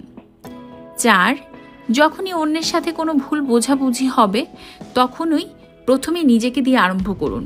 নিজেকে আগে বিচার করুন। আমার বাবার মতো বলবেন না, কখনই নিজের দোষ স্বীকার করবে না। 5. একটি শব্দের কারণেই তর্ক শুরু হয়, ভুল বুঝাবুঝি সূচনা ঘটে, সম্ভাবনা নষ্ট হয়। তাই কথা বলার সময় ইতিবাচক শব্দ চয়ন করুন। একটি শব্দই শান্তি বা যুদ্ধ আনতে পারে। হ্যাঁ বা না, প্রেম বা ঘৃণা, ন্যায় বা অন্যায় ঘটাতে পারে। অনুবাদকের কথা। আবারও আমার গবেষণালব্ধ কিছু তথ্য দিচ্ছি, এগুলো কখনোই করবেন না বা বলবেন না। এরকম তো সবসময় হয়, এটা কখনোই হবে না, এটা কিছু না, এটা সবাই করে, এটা কেউ করে না, তুমি পারবে না, তোমাকে দিয়ে হবে না, এটা অসম্ভব। পুরোপুরি তথ্য সংগ্রহ না করে বা সম্পূর্ণ কাজ না করে ফট করে উক্ত কথাগুলো বলবেন না। প্রয়োজন কেবল একটি শব্দ। এই প্রয়োজন শব্দটি আপনাকে সততা ও ন্যায়পরায়ণতায় উৎসাহিত করতে পারে। আবার প্রয়োজনীয়তার খাতিরেই অজুহাত দিয়ে অনেক ধোঁকা দেয় এবং অসৎ কাজ করে। আপনি কোনটি করবেন? ইতিবাচক মনোভাব দিয়ে চিন্তা করুন।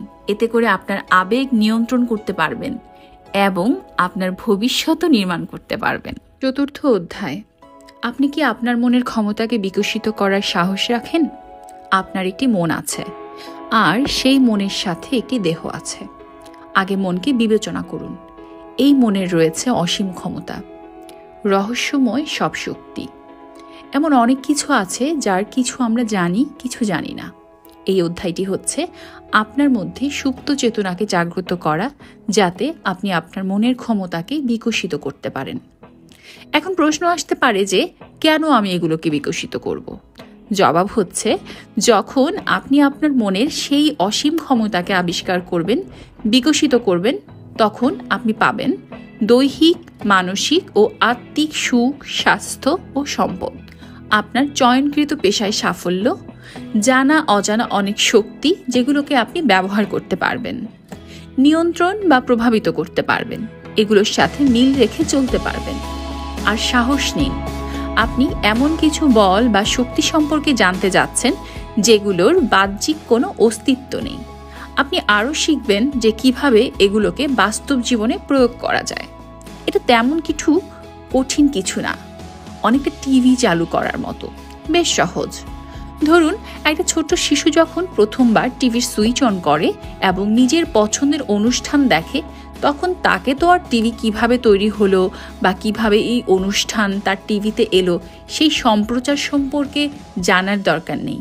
শিশুটিকে কেবল জানা দরকার যে টিভির সুইচটি কোথায়।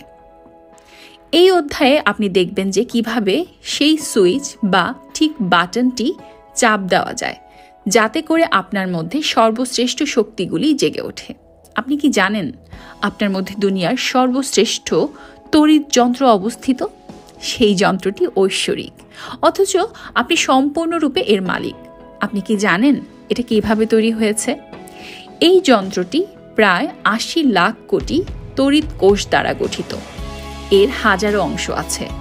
এই প্রতিটি অংশেই নিজস্ব যান্ত্রিক কলা কৌশল রয়েছে।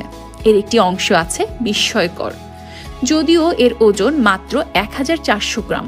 এর নির্মাণ কৌশলে ব্যবহৃত হয়েছে প্রায় ১,০০০ কোটি কোষ, যা শক্তি উৎপাদন, গ্রহণ, সংরক্ষণ ও সম্প্রচার করে। এই অপূর্ব যন্ত্রটির নাম কি বলতে পারেন? আপনি কি বলছেন এটা আপনার দেহ? আপনার যদি একটি হাত চলে যায়, একটি চোখ বা দেহের অন্য কোনো অঙ্গ আলাদা হয়ে যায়, তবুও আপনি তেমনই থাকবেন, যেমন এই যন্ত্র নিয়ে এখন আছেন। আর তড়িৎ কৌশলের যে বিস্ময়কর কারুকার্য সেটা কি? এতক্ষণে নিশ্চয়ই বুঝতে পারছেন, এই অপূর্ব যন্ত্রটি হলো আপনার মস্তিষ্ক এবং আপনার স্নায়ুতন্ত্র। এটাই সেই মূল যন্ত্র যা আপনার দেহের কাজকর্মকে নিয়ন্ত্রণ করে আর কার্যনির্বাহ করে আপনার মন। সোজা কথায় একটি সম্পূর্ণ কোম্পানি হচ্ছে মস্তিষ্ক, আর সেই কোম্পানির প্রধান নির্বাহী কর্মকর্তা বা ব্যবস্থাপনা পরিচালক হচ্ছে মন। এই মনেরও কিছু নিজস্ব যন্ত্রাংশ রয়েছে। যেমন ব্যবস্থাপনা পরিচালকের নিজস্ব একটি দল থাকে, মনের দুইটি অংশ সচেতন এবং অবচেতন, অন্য একটি অংশ আছে অচেতন। আমরা এখানে সচেতন ও অবচেতন নিয়েই আলাপ করব। তারা একে অপরের সাথে পারস্পরিকভাবে সংযুক্ত, তারা একই সাথে কাজ করে।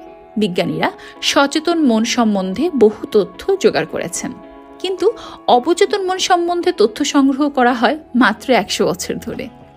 পূর্বে এটি সম্বন্ধে অনেকেরই কোনো ধারণা ছিল না।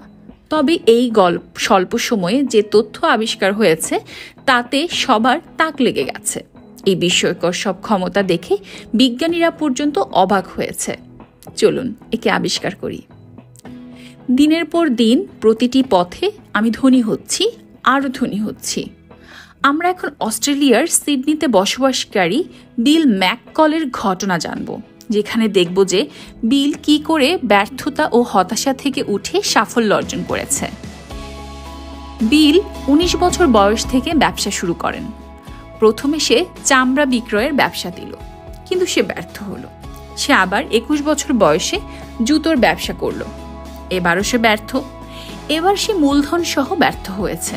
সে প্রচণ্ড হতাশ হয়ে পড়ে।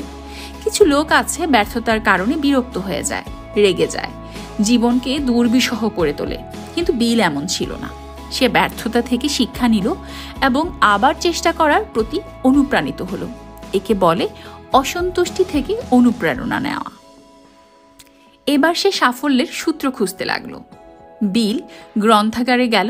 সে ধনী হতে চায়, তাই সে বিভিন্ন অনুপ্রেরণার বই খুঁজে দেখছিল কিভাবে সম্পদ অর্জন করা যায়। হঠাৎ তার চোখ আটকে গেল একটি শিরোনামের ওপর, চিন্তা করুন এবং ধনী হন, থিঙ্ক অ্যান্ড গ্রো রিচ। এই শিরোনামটি দেখে উৎসুক হয়ে উঠল। সে বইটি গ্রন্থাগার থেকে ধার নিল। একবার পড়ল, দুইবার পড়ল, তিনবারও পড়ল, কিন্তু তারপরেও বিল বুঝতে পারছিল না যে বিশ্বের তামাম ধনীরা কিভাবে এত সম্পদ অর্জন করেছে। বহু বছর পরে লেখকদের সাথে বিলের আলাপ হয়। বিল বলল, আমি চিন্তা করুন এবং ধনী হন চতুর্থবারের মতো পাঠ শুরু করলাম। এমন দিনে আমি একবার বাজারে যাই। হঠাৎ এক গোশতের দোকানে পাশের খোলা জানালার দিকে চোখ পড়ে। কেন যেন মনে হলো একটু শীতল বাতাস এসে আমার দেহ ও মনকে জুড়িয়ে দিল। আমার মাথা যেন ভারমুক্ত ও পরিষ্কার হয়ে গেল। আমি বুঝলাম আমাকে কি করতে হবে। আমি চিৎকার করে লাফ দিয়ে উঠলাম, আমি পেয়েছি, আমি পেয়েছি। উত্তেজনায় আমার চোখে পানি চলে এলো। এক ভদ্র মহিলা আমাকে দেখে থমকে দাঁড়ালো। আমি তাড়াতাড়ি বাসায় চলে এলাম। দেখুন, আমি যখন বইটার 4র্থ অধ্যায় পরামর্শ পাঠ করছিলাম তখনই সবকিছু পরিষ্কার হয়ে গেল। এটার উপশিরোনাম ছিল অবচেতন মনকে প্রভাবিত করার মাধ্যম। আমি বুঝতে পারলাম যে আমাকে এই মাধ্যমটি কাজে লাগাতে হবে। ছোটবেলায় আমার বাবাকে একটি বই পড়তে দেখেছি। বইটি ছিল মনোবিজ্ঞানী এমিল কুয়ার বই, সেলফ মাস্টারি থ্রো কনসিয়াস অটোসাজেশনস। তারপর বিল ম্যাককল লেখক নেপোলিয়ন হিলের দিকে তাকিয়ে বলল, আপনি আপনার বইতে লিখেছিলেন যে এমিল কু যদি তার স্বপরামর্শের সূত্র অসুস্থদের সুস্থ করতে প্রয়োগ করতে পারে, তবে ধন সম্পদ অর্জনেও এই স্বপরামর্শ সূত্রটি প্রয়োগ করা যাবে। তখনই আমি আবিষ্কার করলাম স্বপরামর্শের মাধ্যমে ধনী হওয়া যায়। এটা আমার কাছে নতুন ছিল। তবুও আমি ব্যাপারটিতে সম্পূর্ণরূপে বিশ্বাস স্থাপন করেছিলাম। এরপর আমি বইটি এতবার পাঠ করেছি যে বইয়ের প্রতি শব্দ মুখস্থ হয়ে গেছে। স্বপরামর্শ হচ্ছে এমন এক অংশ যা অবচেতন মনকে প্রভাবিত করে, একজনকে সৃষ্টিশীল চিন্তা করার পথ তৈরি করে দেয়। আর এটা অবহেলা করলে একজনের চিন্তা ক্ষেত্র নেতিবাচক হয়ে ওঠে। তখন এটা মনের উর্বর জমিকে ধ্বংস করে দেয়। একখণ্ড উর্বর জমি মিষ্টি ফল উৎপাদন করতে না পারি সেখানে যদি আগাছায় ভরে থাকে, তবেই তো জমির উর্বরতাকে ধ্বংস করা হলো। আপনি কি অর্থ আয় করতে চান? কত পরিমাণ অর্থ আয় করতে চান তা নির্দিষ্ট করে একটি কাগজে লিখে রাখুন এবং এমন কোনো জায়গায় লাগিয়ে রাখুন যাতে এটা সব সময় আপনার চোখে পড়ে।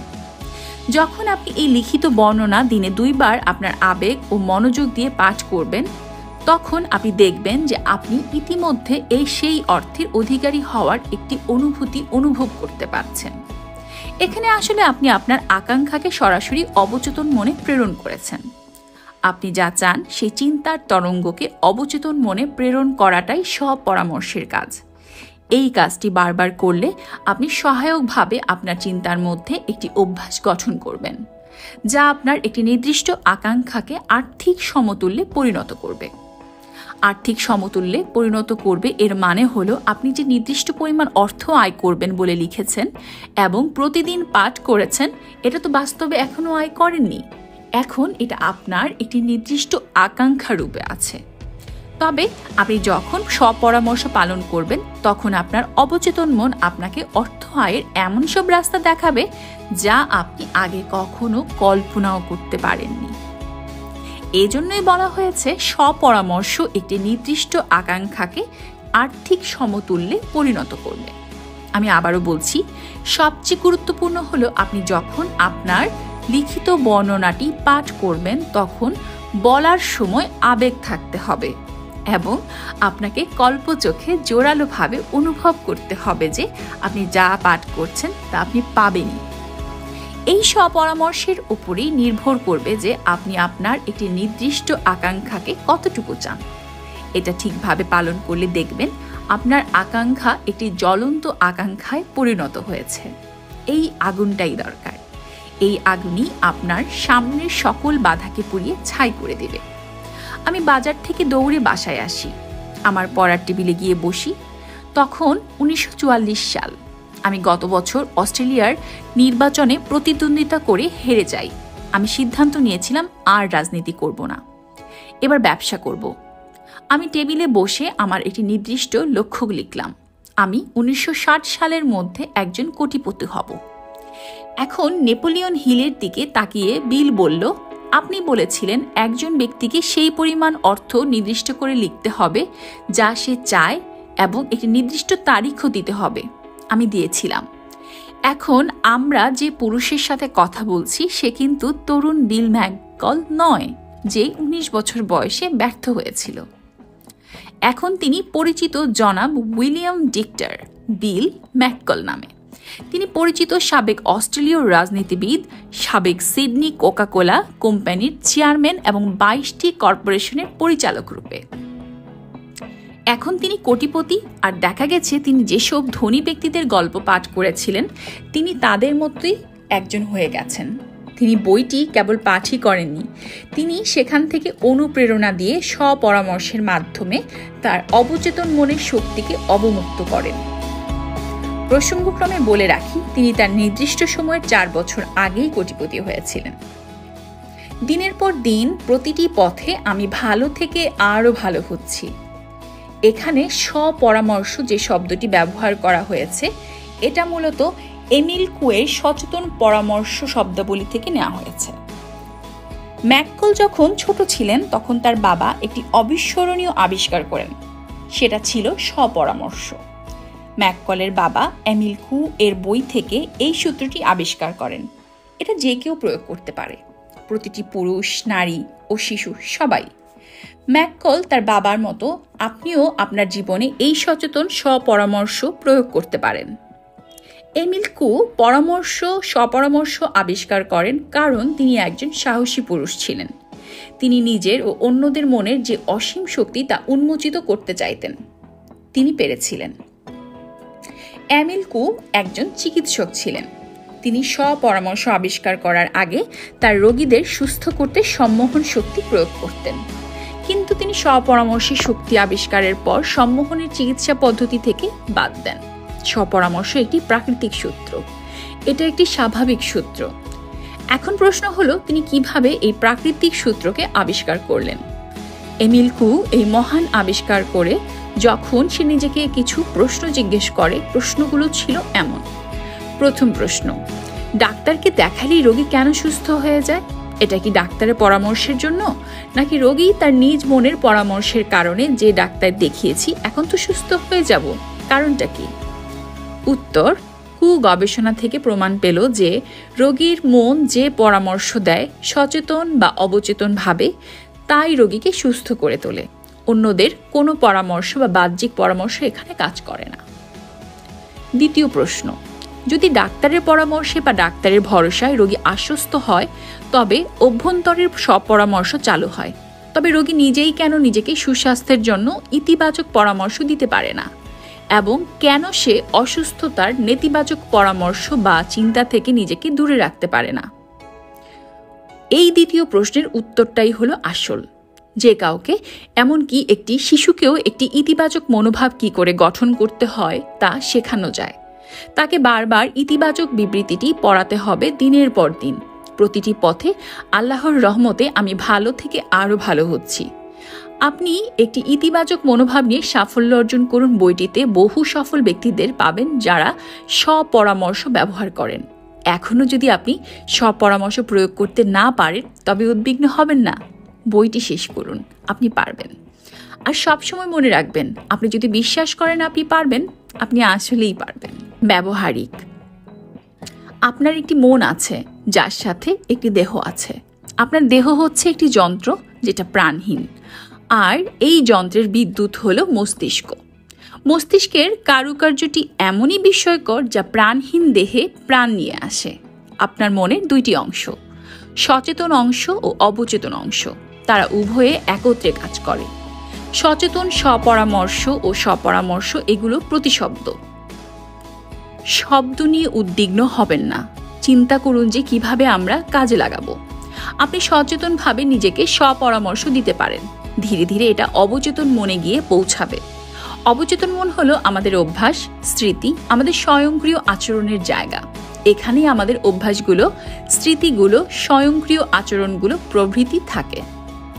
দিনের পর দিন প্রতিটি পথে আমি ভালো থেকে আরও ভালো হচ্ছি, এই সব পরামর্শটি প্রতিনিয়ত নিজেকে দিয়ে যান, আবেগ ও অনুভূতির সাথে বলে যান। তবেই এটা সব অবচেতন মনে পৌঁছাবে এবং কাজ করবে। বিল ম্যাককল সম্পদ অর্জন করেছেন এই সব পরামর্শ প্রয়োগ করে। এমিল কুয়ের মহান আবিষ্কার ছিল, আপনি যদি সুস্বাস্থ্যের ইতিবাচক পরামর্শ নিজেকে দিতে থাকেন, তবে তা আপনাকে সুস্থ থাকতে সহায়তা করবে। এটা আপনাকে নেতিবাচক অসুস্থ চিন্তা ও পরামর্শ থেকেও দূরে রাখবে। ঠিকভাবে স্বপরামর্শ ব্যবহার করা শিখুন। আপনি যখন আবেগ ও অনুভূতি দিয়ে স্বপরামর্শ দিবেন, তখন এটা আপনাকে দৈহিক, মানসিক ও আত্মিক সুখ, সম্পদ ও সাফল্য এনে দিবে। আপনি যদি ইতিবাচক মনোভাব নিয়ে বিশ্বাস করেন আপনি পারবেন, আপনি আসলেই পারবেন। দিনের পর দিন প্রতিটি পথে আল্লাহর রহমতে আমি ইতিবাচক মনোভাব নিয়ে ভালো থেকে আরও ভালো হচ্ছি। আপনি যদি আপনার জীবনকে উপভোগ করতে চান বা জীবনে কিছু পেতে চান, তবে এই বই আপনাকে সেই দিকেই পরিচালিত করবে। আপনি এই বইকে আপনার জীবনের একটি নির্দিষ্ট লক্ষ্য পূরণে কাজে লাগাতে পারেন। লেখকের কিছু কথা। ব্যক্তিগত উন্নয়ন ও অনুপ্রেরণার যত বই আছে, এমনকি এই বইয়েরও কার্যকারিতা পরিমাপ করা যায় কেবল একজন পাঠককে কিভাবে এটা অনুপ্রাণিত করে তা দেখে। এরকম বইয়ের শক্তি ও সফলতা হচ্ছে একজন পাঠককে তার স্বপ্ন পূরণের পথে অনুপ্রাণিত করা। এই মানদণ্ড থেকে একটি ইতিবাচক মনোভাব নিয়ে সাফল্য অর্জন করুন এই শতাব্দীর সর্বশ্রেষ্ঠ অনুপ্রেরণামূলক ও ব্যক্তিগত উন্নয়নের বইটি পড়ে। এটা লক্ষ লক্ষ পুরুষ, নারী ও কিশোরদের সুস্থ দেহ ও মানসিকতা অর্জনে সহায়তা করেছে।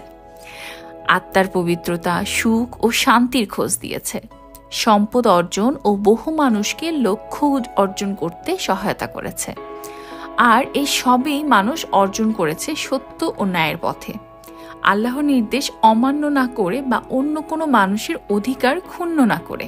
আপনার সাথে অসাধারণ কিছু ঘটতে যাচ্ছে।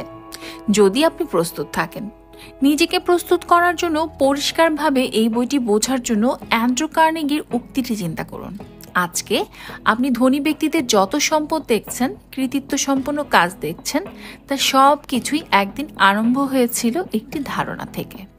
সামনে যাওয়ার আগে আমি একটু ডক্টর নেপোলিয়ন হিল, আমার এই বইয়ের সহকারী লেখকের পরিচয় তুলে ধরতে চাই। চিন্তা করুন এবং ধনী হন। চিন্তা করুন এবং ধনী হন বইয়ের লেখক নেপোলিয়ন হিল। তিনি এই বই দ্বারা বিশ্বের এত বেশি মানুষকে ধন সম্পদ ও সাফল্য অর্জনে অনুপ্রাণিত করেছেন, যা এই বিশ্ব শতাব্দীতে আর কোনো বই করতে পারেনি। তিনি জন্ম নিয়েছেন বিজ্ঞ রাজ্য ভার্জিনিয়াতে 1883 সনের অক্টোবরে। তার পরিবার ততটা সচ্ছল ছিল না। তার জন্ম হয় একটি ছোট্ট কুঁড়ে ঘরে, কিন্তু তিনি তার শ্রম ও বুদ্ধি দ্বারা একটি অসাধারণ জীবন নির্মাণ করেন। তিনি 1970 সালের 8 নভেম্বর সাউথ ক্যারোলিনার গ্রিনভিলে মারা যান। ছোটবেলায় হিল অত্যন্ত দুষ্ট ছিলেন। তিনি তার দুষ্টামির জন্য খ্যাত ছিলেন। তার সৎ মা, যিনি তাকে অনেক ভালোবাসতেন এবং তাকে মহৎ পুরুষ হতে অনুপ্রাণিত করেছেন, তিনি হিলকে দুষ্ট ছেলে বলে ডাকতেন। হিল নিজেই বলেছেন যে তার আজকের দৃঢ় চরিত্র ও সাফল্যের পিছনে তার সৎ মায়ের অবদান সবচেয়ে বেশি। তরুণ হিল যখন কলেজে পড়ালেখা করতেন 1908 সালে, তিনি একটি ম্যাগাজিনে কাজ করতেন। তিনি তখন অ্যান্ড্রু কার্নেগির সাক্ষাৎকার নেন। তখনকার দিনে অ্যান্ড্রু কার্নেগি ছিলেন আমেরিকার সর্বোচ্চ 3 জন ধনী পুরুষদের মধ্যে একজন। ইস্পাত ব্যবসায়ী, দার্শনিক ও জনহিতৈষী ব্যক্তি। জনাব কার্নেগি তরুণ হিলের সাথে আলাপ করে অনেক খুশি হন। তিনি হিলকে তার নিজের বাড়িতে আসার জন্য আমন্ত্রণ জানান। ঘন্টার পর ঘন্টা তারা আলাপ করেন। জ্ঞানকে কিভাবে মানুষের জীবনে উন্নয়নে কাজে লাগানো যায় তা নিয়ে আলোচনা করেন। আলোচনাকালে জনাব কার্নেগি সহজভাবে ও পরিষ্কারভাবে তিনি তার জীবন দর্শন ব্যক্ত করেন। তরুণ হিল প্রচণ্ড আগ্রহ নিয়ে সেই কথাগুলো বোঝার চেষ্টা করছিলেন। জনাব কার্নেগি জানালেন যে কিভাবে একজন ব্যক্তি তার নিজের জীবনে, পারিবারিক জীবনে ও ব্যবসায়িক জীবনে সাফল্যের সূত্রাবলী কাজে লাগাতে পারে। একটি চ্যালেঞ্জ। অ্যান্ড্রু কার্নেগি মানব প্রকৃতিকে জানতেন। একজন ব্যক্তিকে অনুপ্রাণিত করার একটি পথ হচ্ছে সে যা চায় তাকে সেই দিকে অনুপ্রাণিত করা, তাকে চ্যালেঞ্জ জানানো। তাই সে অতিথি হিলকে চ্যালেঞ্জ জানালো। কার্নেগি জিজ্ঞেস করলেন, আমি একজন স্কটিশ, একজন ভিনদেশী হয়েও এমন কি কারণে আমি এত ধনী ও সম্পদশালী হলাম যা অন্য কেউ হতে পারেনি? অন্য যারা ধনী ও সম্পদশালী হয়েছে তার পেছনে কারণ কি? তরুণ হিল কিছু বলার আগেই কার্নেগি আবার জিজ্ঞেস করলো, আমি তোমাকে চ্যালেঞ্জ জানাই, তুমি কি তোমার 20 বছরের বয়স উৎসর্গ করতে পারবে এই প্রশ্নের উত্তর নিয়ে আসার জন্য? তুমি কি চ্যালেঞ্জ গ্রহণ করবে? হিল দ্রুত বলল, হ্যাঁ। অ্যান্ড্রু কার্নেগির একটি নীতি ছিল, জীবনে যদি মূল্যবান কিছু পেতে চাও তবে সেটার যথাযোগ্য মূল্য পরিশোধ করতে হবে। তিনি এই তরুণ লেখককে তার ব্যক্তিগত সময় থেকে দিতে আগ্রহী ছিলেন, যদিও কার্নেগি তরুণ হিলকে এই গবেষণার জন্য যৎ সামান্য খরচ দিতেন। তথাপি হিলকে তার জীবন ধারণের জন্য অর্থের যোগান নিজেকেই করতে হয়েছিল, এটা হিল জানতেন। তবুও তিনি তার ব্যক্তিগত আগ্রহ ও ভালোবাসার কারণেই এই গবেষণায় নিজের জীবনের 20 বছর বিনিয়োগ করেন। পরবর্তী 20 বছরে নেপোলিয়ন হিল আমেরিকার সর্বোচ্চ ধনী 500 জন সফল ব্যক্তির সাক্ষাৎকার নেন। এর মধ্যে ছিলেন Henry Ford, William Wrigley, junior John Wanamaker, George Eastman, John D Rockefeller, Thomas Alva Edison, Theodore Roosevelt, Albert Hubbard, junior Ogden Armour, Luther Burbank, doctor Alexander Graham Bell ও জুলিয়াস রোজেন ওয়ার্ল্ড সহ প্রমুখ। Napoleon নিজেই নিজের জীবিকা অর্জন করেছিলেন। তিনি Carnegie থেকে ও যাদের সাক্ষাৎকার তিনি নিয়েছিলেন তাদের কাছ থেকে যে শিক্ষা পেয়েছিলেন সেগুলো কাজে লাগান। তিনি 1928 সালে তার গবেষণালব্ধ বই দ্য ল অফ সাকসেস 8 খণ্ডে প্রকাশ করেন। এই বইগুলো লক্ষ লক্ষ মানুষকে ধন সম্পদ ও সাফল্য অর্জনে সহায়তা করে।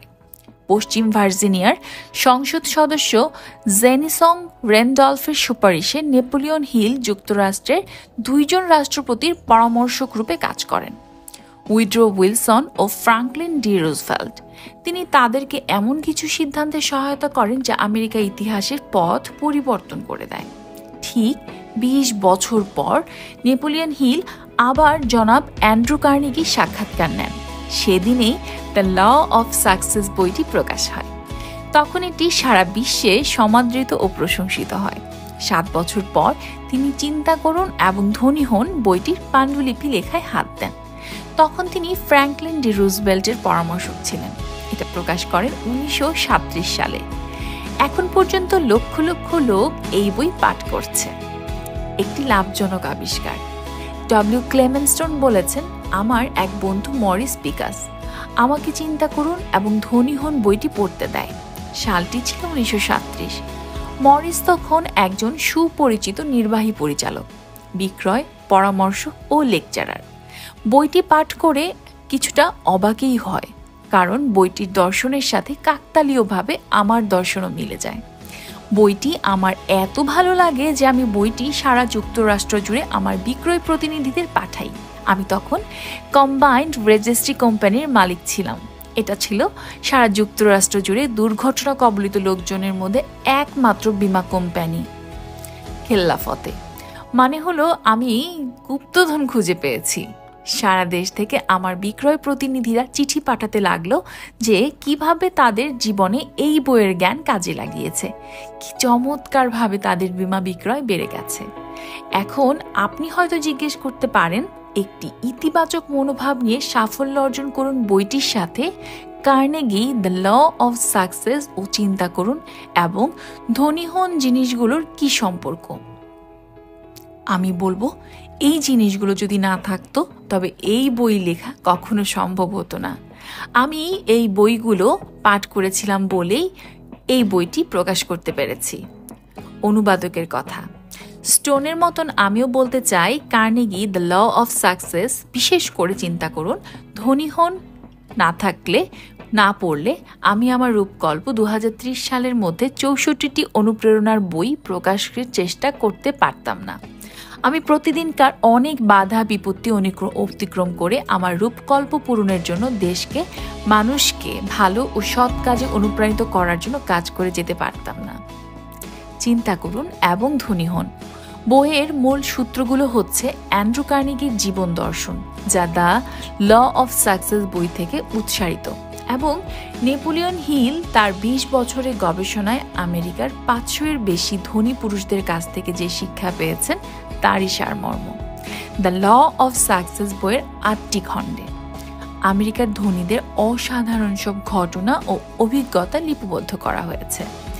এগুলো বলার কারণ হচ্ছে Carnegie the law of success ও চিন্তা করুন এবং ধনী হন এই 3টি জিনিসের সম্মিলিত প্রচেষ্টায় গঠিত হয়েছে একটি ইতিবাচক মনোভাব নিয়ে সাফল্য অর্জন করুন এবং আরও কিছু যোগ করা হয়েছে। এটা বিশেষ করে আপনাকে বলবে যে আপনি কিভাবে আপনার সর্বশ্রেষ্ঠ যন্ত্রকে ব্যবহার করবেন, যে অসাধারণ যন্ত্রটি আল্লাহ আপনাকে দিয়েছে। এই যন্ত্রের নাম মস্তিষ্ক, একটি মানব কম্পিউটার। এই মস্তিষ্কই নির্মাণ করেছে যান্ত্রিক কম্পিউটার, যেটাকে এখন মানুষের চেয়েও বেশি ধরা হয়। আসলে কি তাই? এই বইতে যে নির্দেশনা আছে এগুলোর মাধ্যমে আপনি বুঝতে পারবেন যে আপনি কি করবেন এবং এটা কিভাবে করবেন। মস্তিষ্কের একটি অংশ হচ্ছে মন, আর এই মনের একটি শক্তিশালী অংশ হচ্ছে অবচেতন মন। এই বই পাঠে আপনি বুঝতে পারবেন যে কিভাবে আপনি এই শক্তিশালী অংশকে ব্যবহার করবেন ও নিয়ন্ত্রণ করবেন।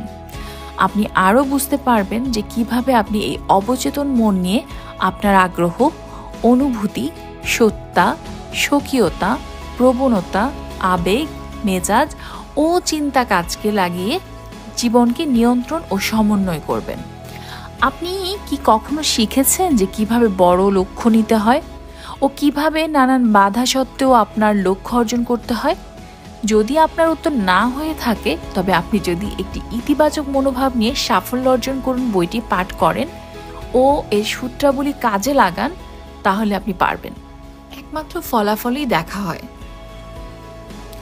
একজন তার উদ্যোগের মাধ্যমে কতজনকে অনুপ্রাণিত করেছে, কত মানুষকে তাদের জীবনে উন্নয়নে সহায়তা করেছে তাই দেখা হয়। এটাই হচ্ছে যে কোনো উদ্যোগের প্রকৃত সাফল্য। গত 16 বছর একটি ইতিবাচক মনোভাব নিয়ে সাফল্য অর্জন করুন বইটি 4,20,000 কপি বিক্রয় হয়েছে। এটা 1960 সালের কথা। আমাদের পাঠকদের মধ্যে এটা একটা আলোড়ন সৃষ্টি করতে সক্ষম হয়েছে। বর্তমানে পকেট বুক তৈরি করার জন্য কাজ চলছে। আমার ও নেপোলিয়ন হিলের মুখ্য উদ্দেশ্য হচ্ছে নানান ধরনের মানুষকে অনুপ্রাণিত করা, মানুষকে তাদের অনাকাঙ্ক্ষিত চিন্তা, অভ্যাস ও কাজ থেকে মুক্তি দেওয়া, মানুষ যাতে অন্য কারো অধিকার ক্ষুণ্ণ না করে বা আল্লাহর আইন অমান্য না করে নিজেদের জন্য একটি সুখী ও সমৃদ্ধ জীবনযাপন করতে পারে। নানা ধরনের অনাকাঙ্ক্ষিত কাজ থেকে মুক্তি।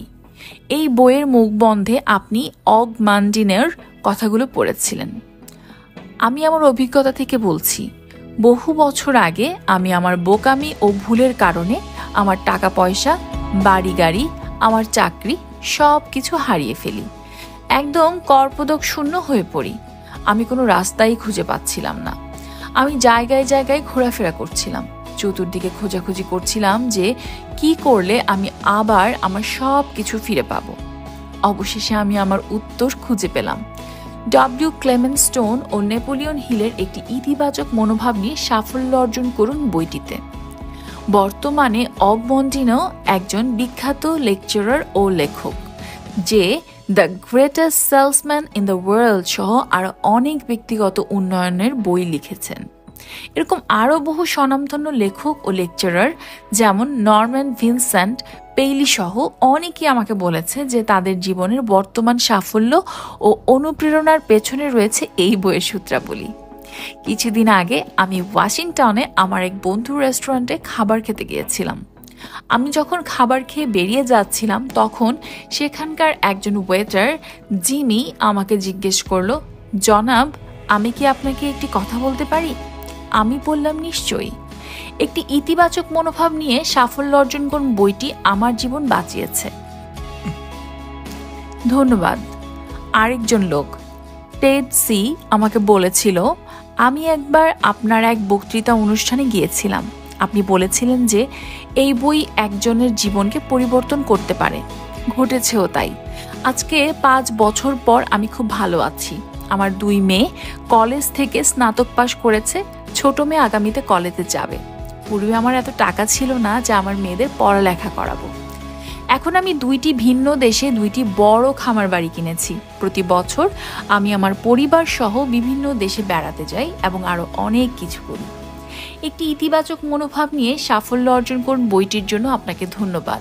এটা সর্বদাই আমার খাটের পাশে থাকে এবং আমি প্রতিদিন রাতে কিছু কিছু করে পাঠ করি। এখন এই বই আমার নিজস্ব সম্পদে পরিণত হয়েছে। এক চিকিৎসকের সাথে আমার দেখা হয়েছিল, যিনি তার প্রেসক্রিপশনে একটি ইতিবাচক মনোভাব নিয়ে সাফল্য অর্জন করুন বইটি পাঠের পরামর্শ দেন। এরকম হাজারো ঘটনা আছে।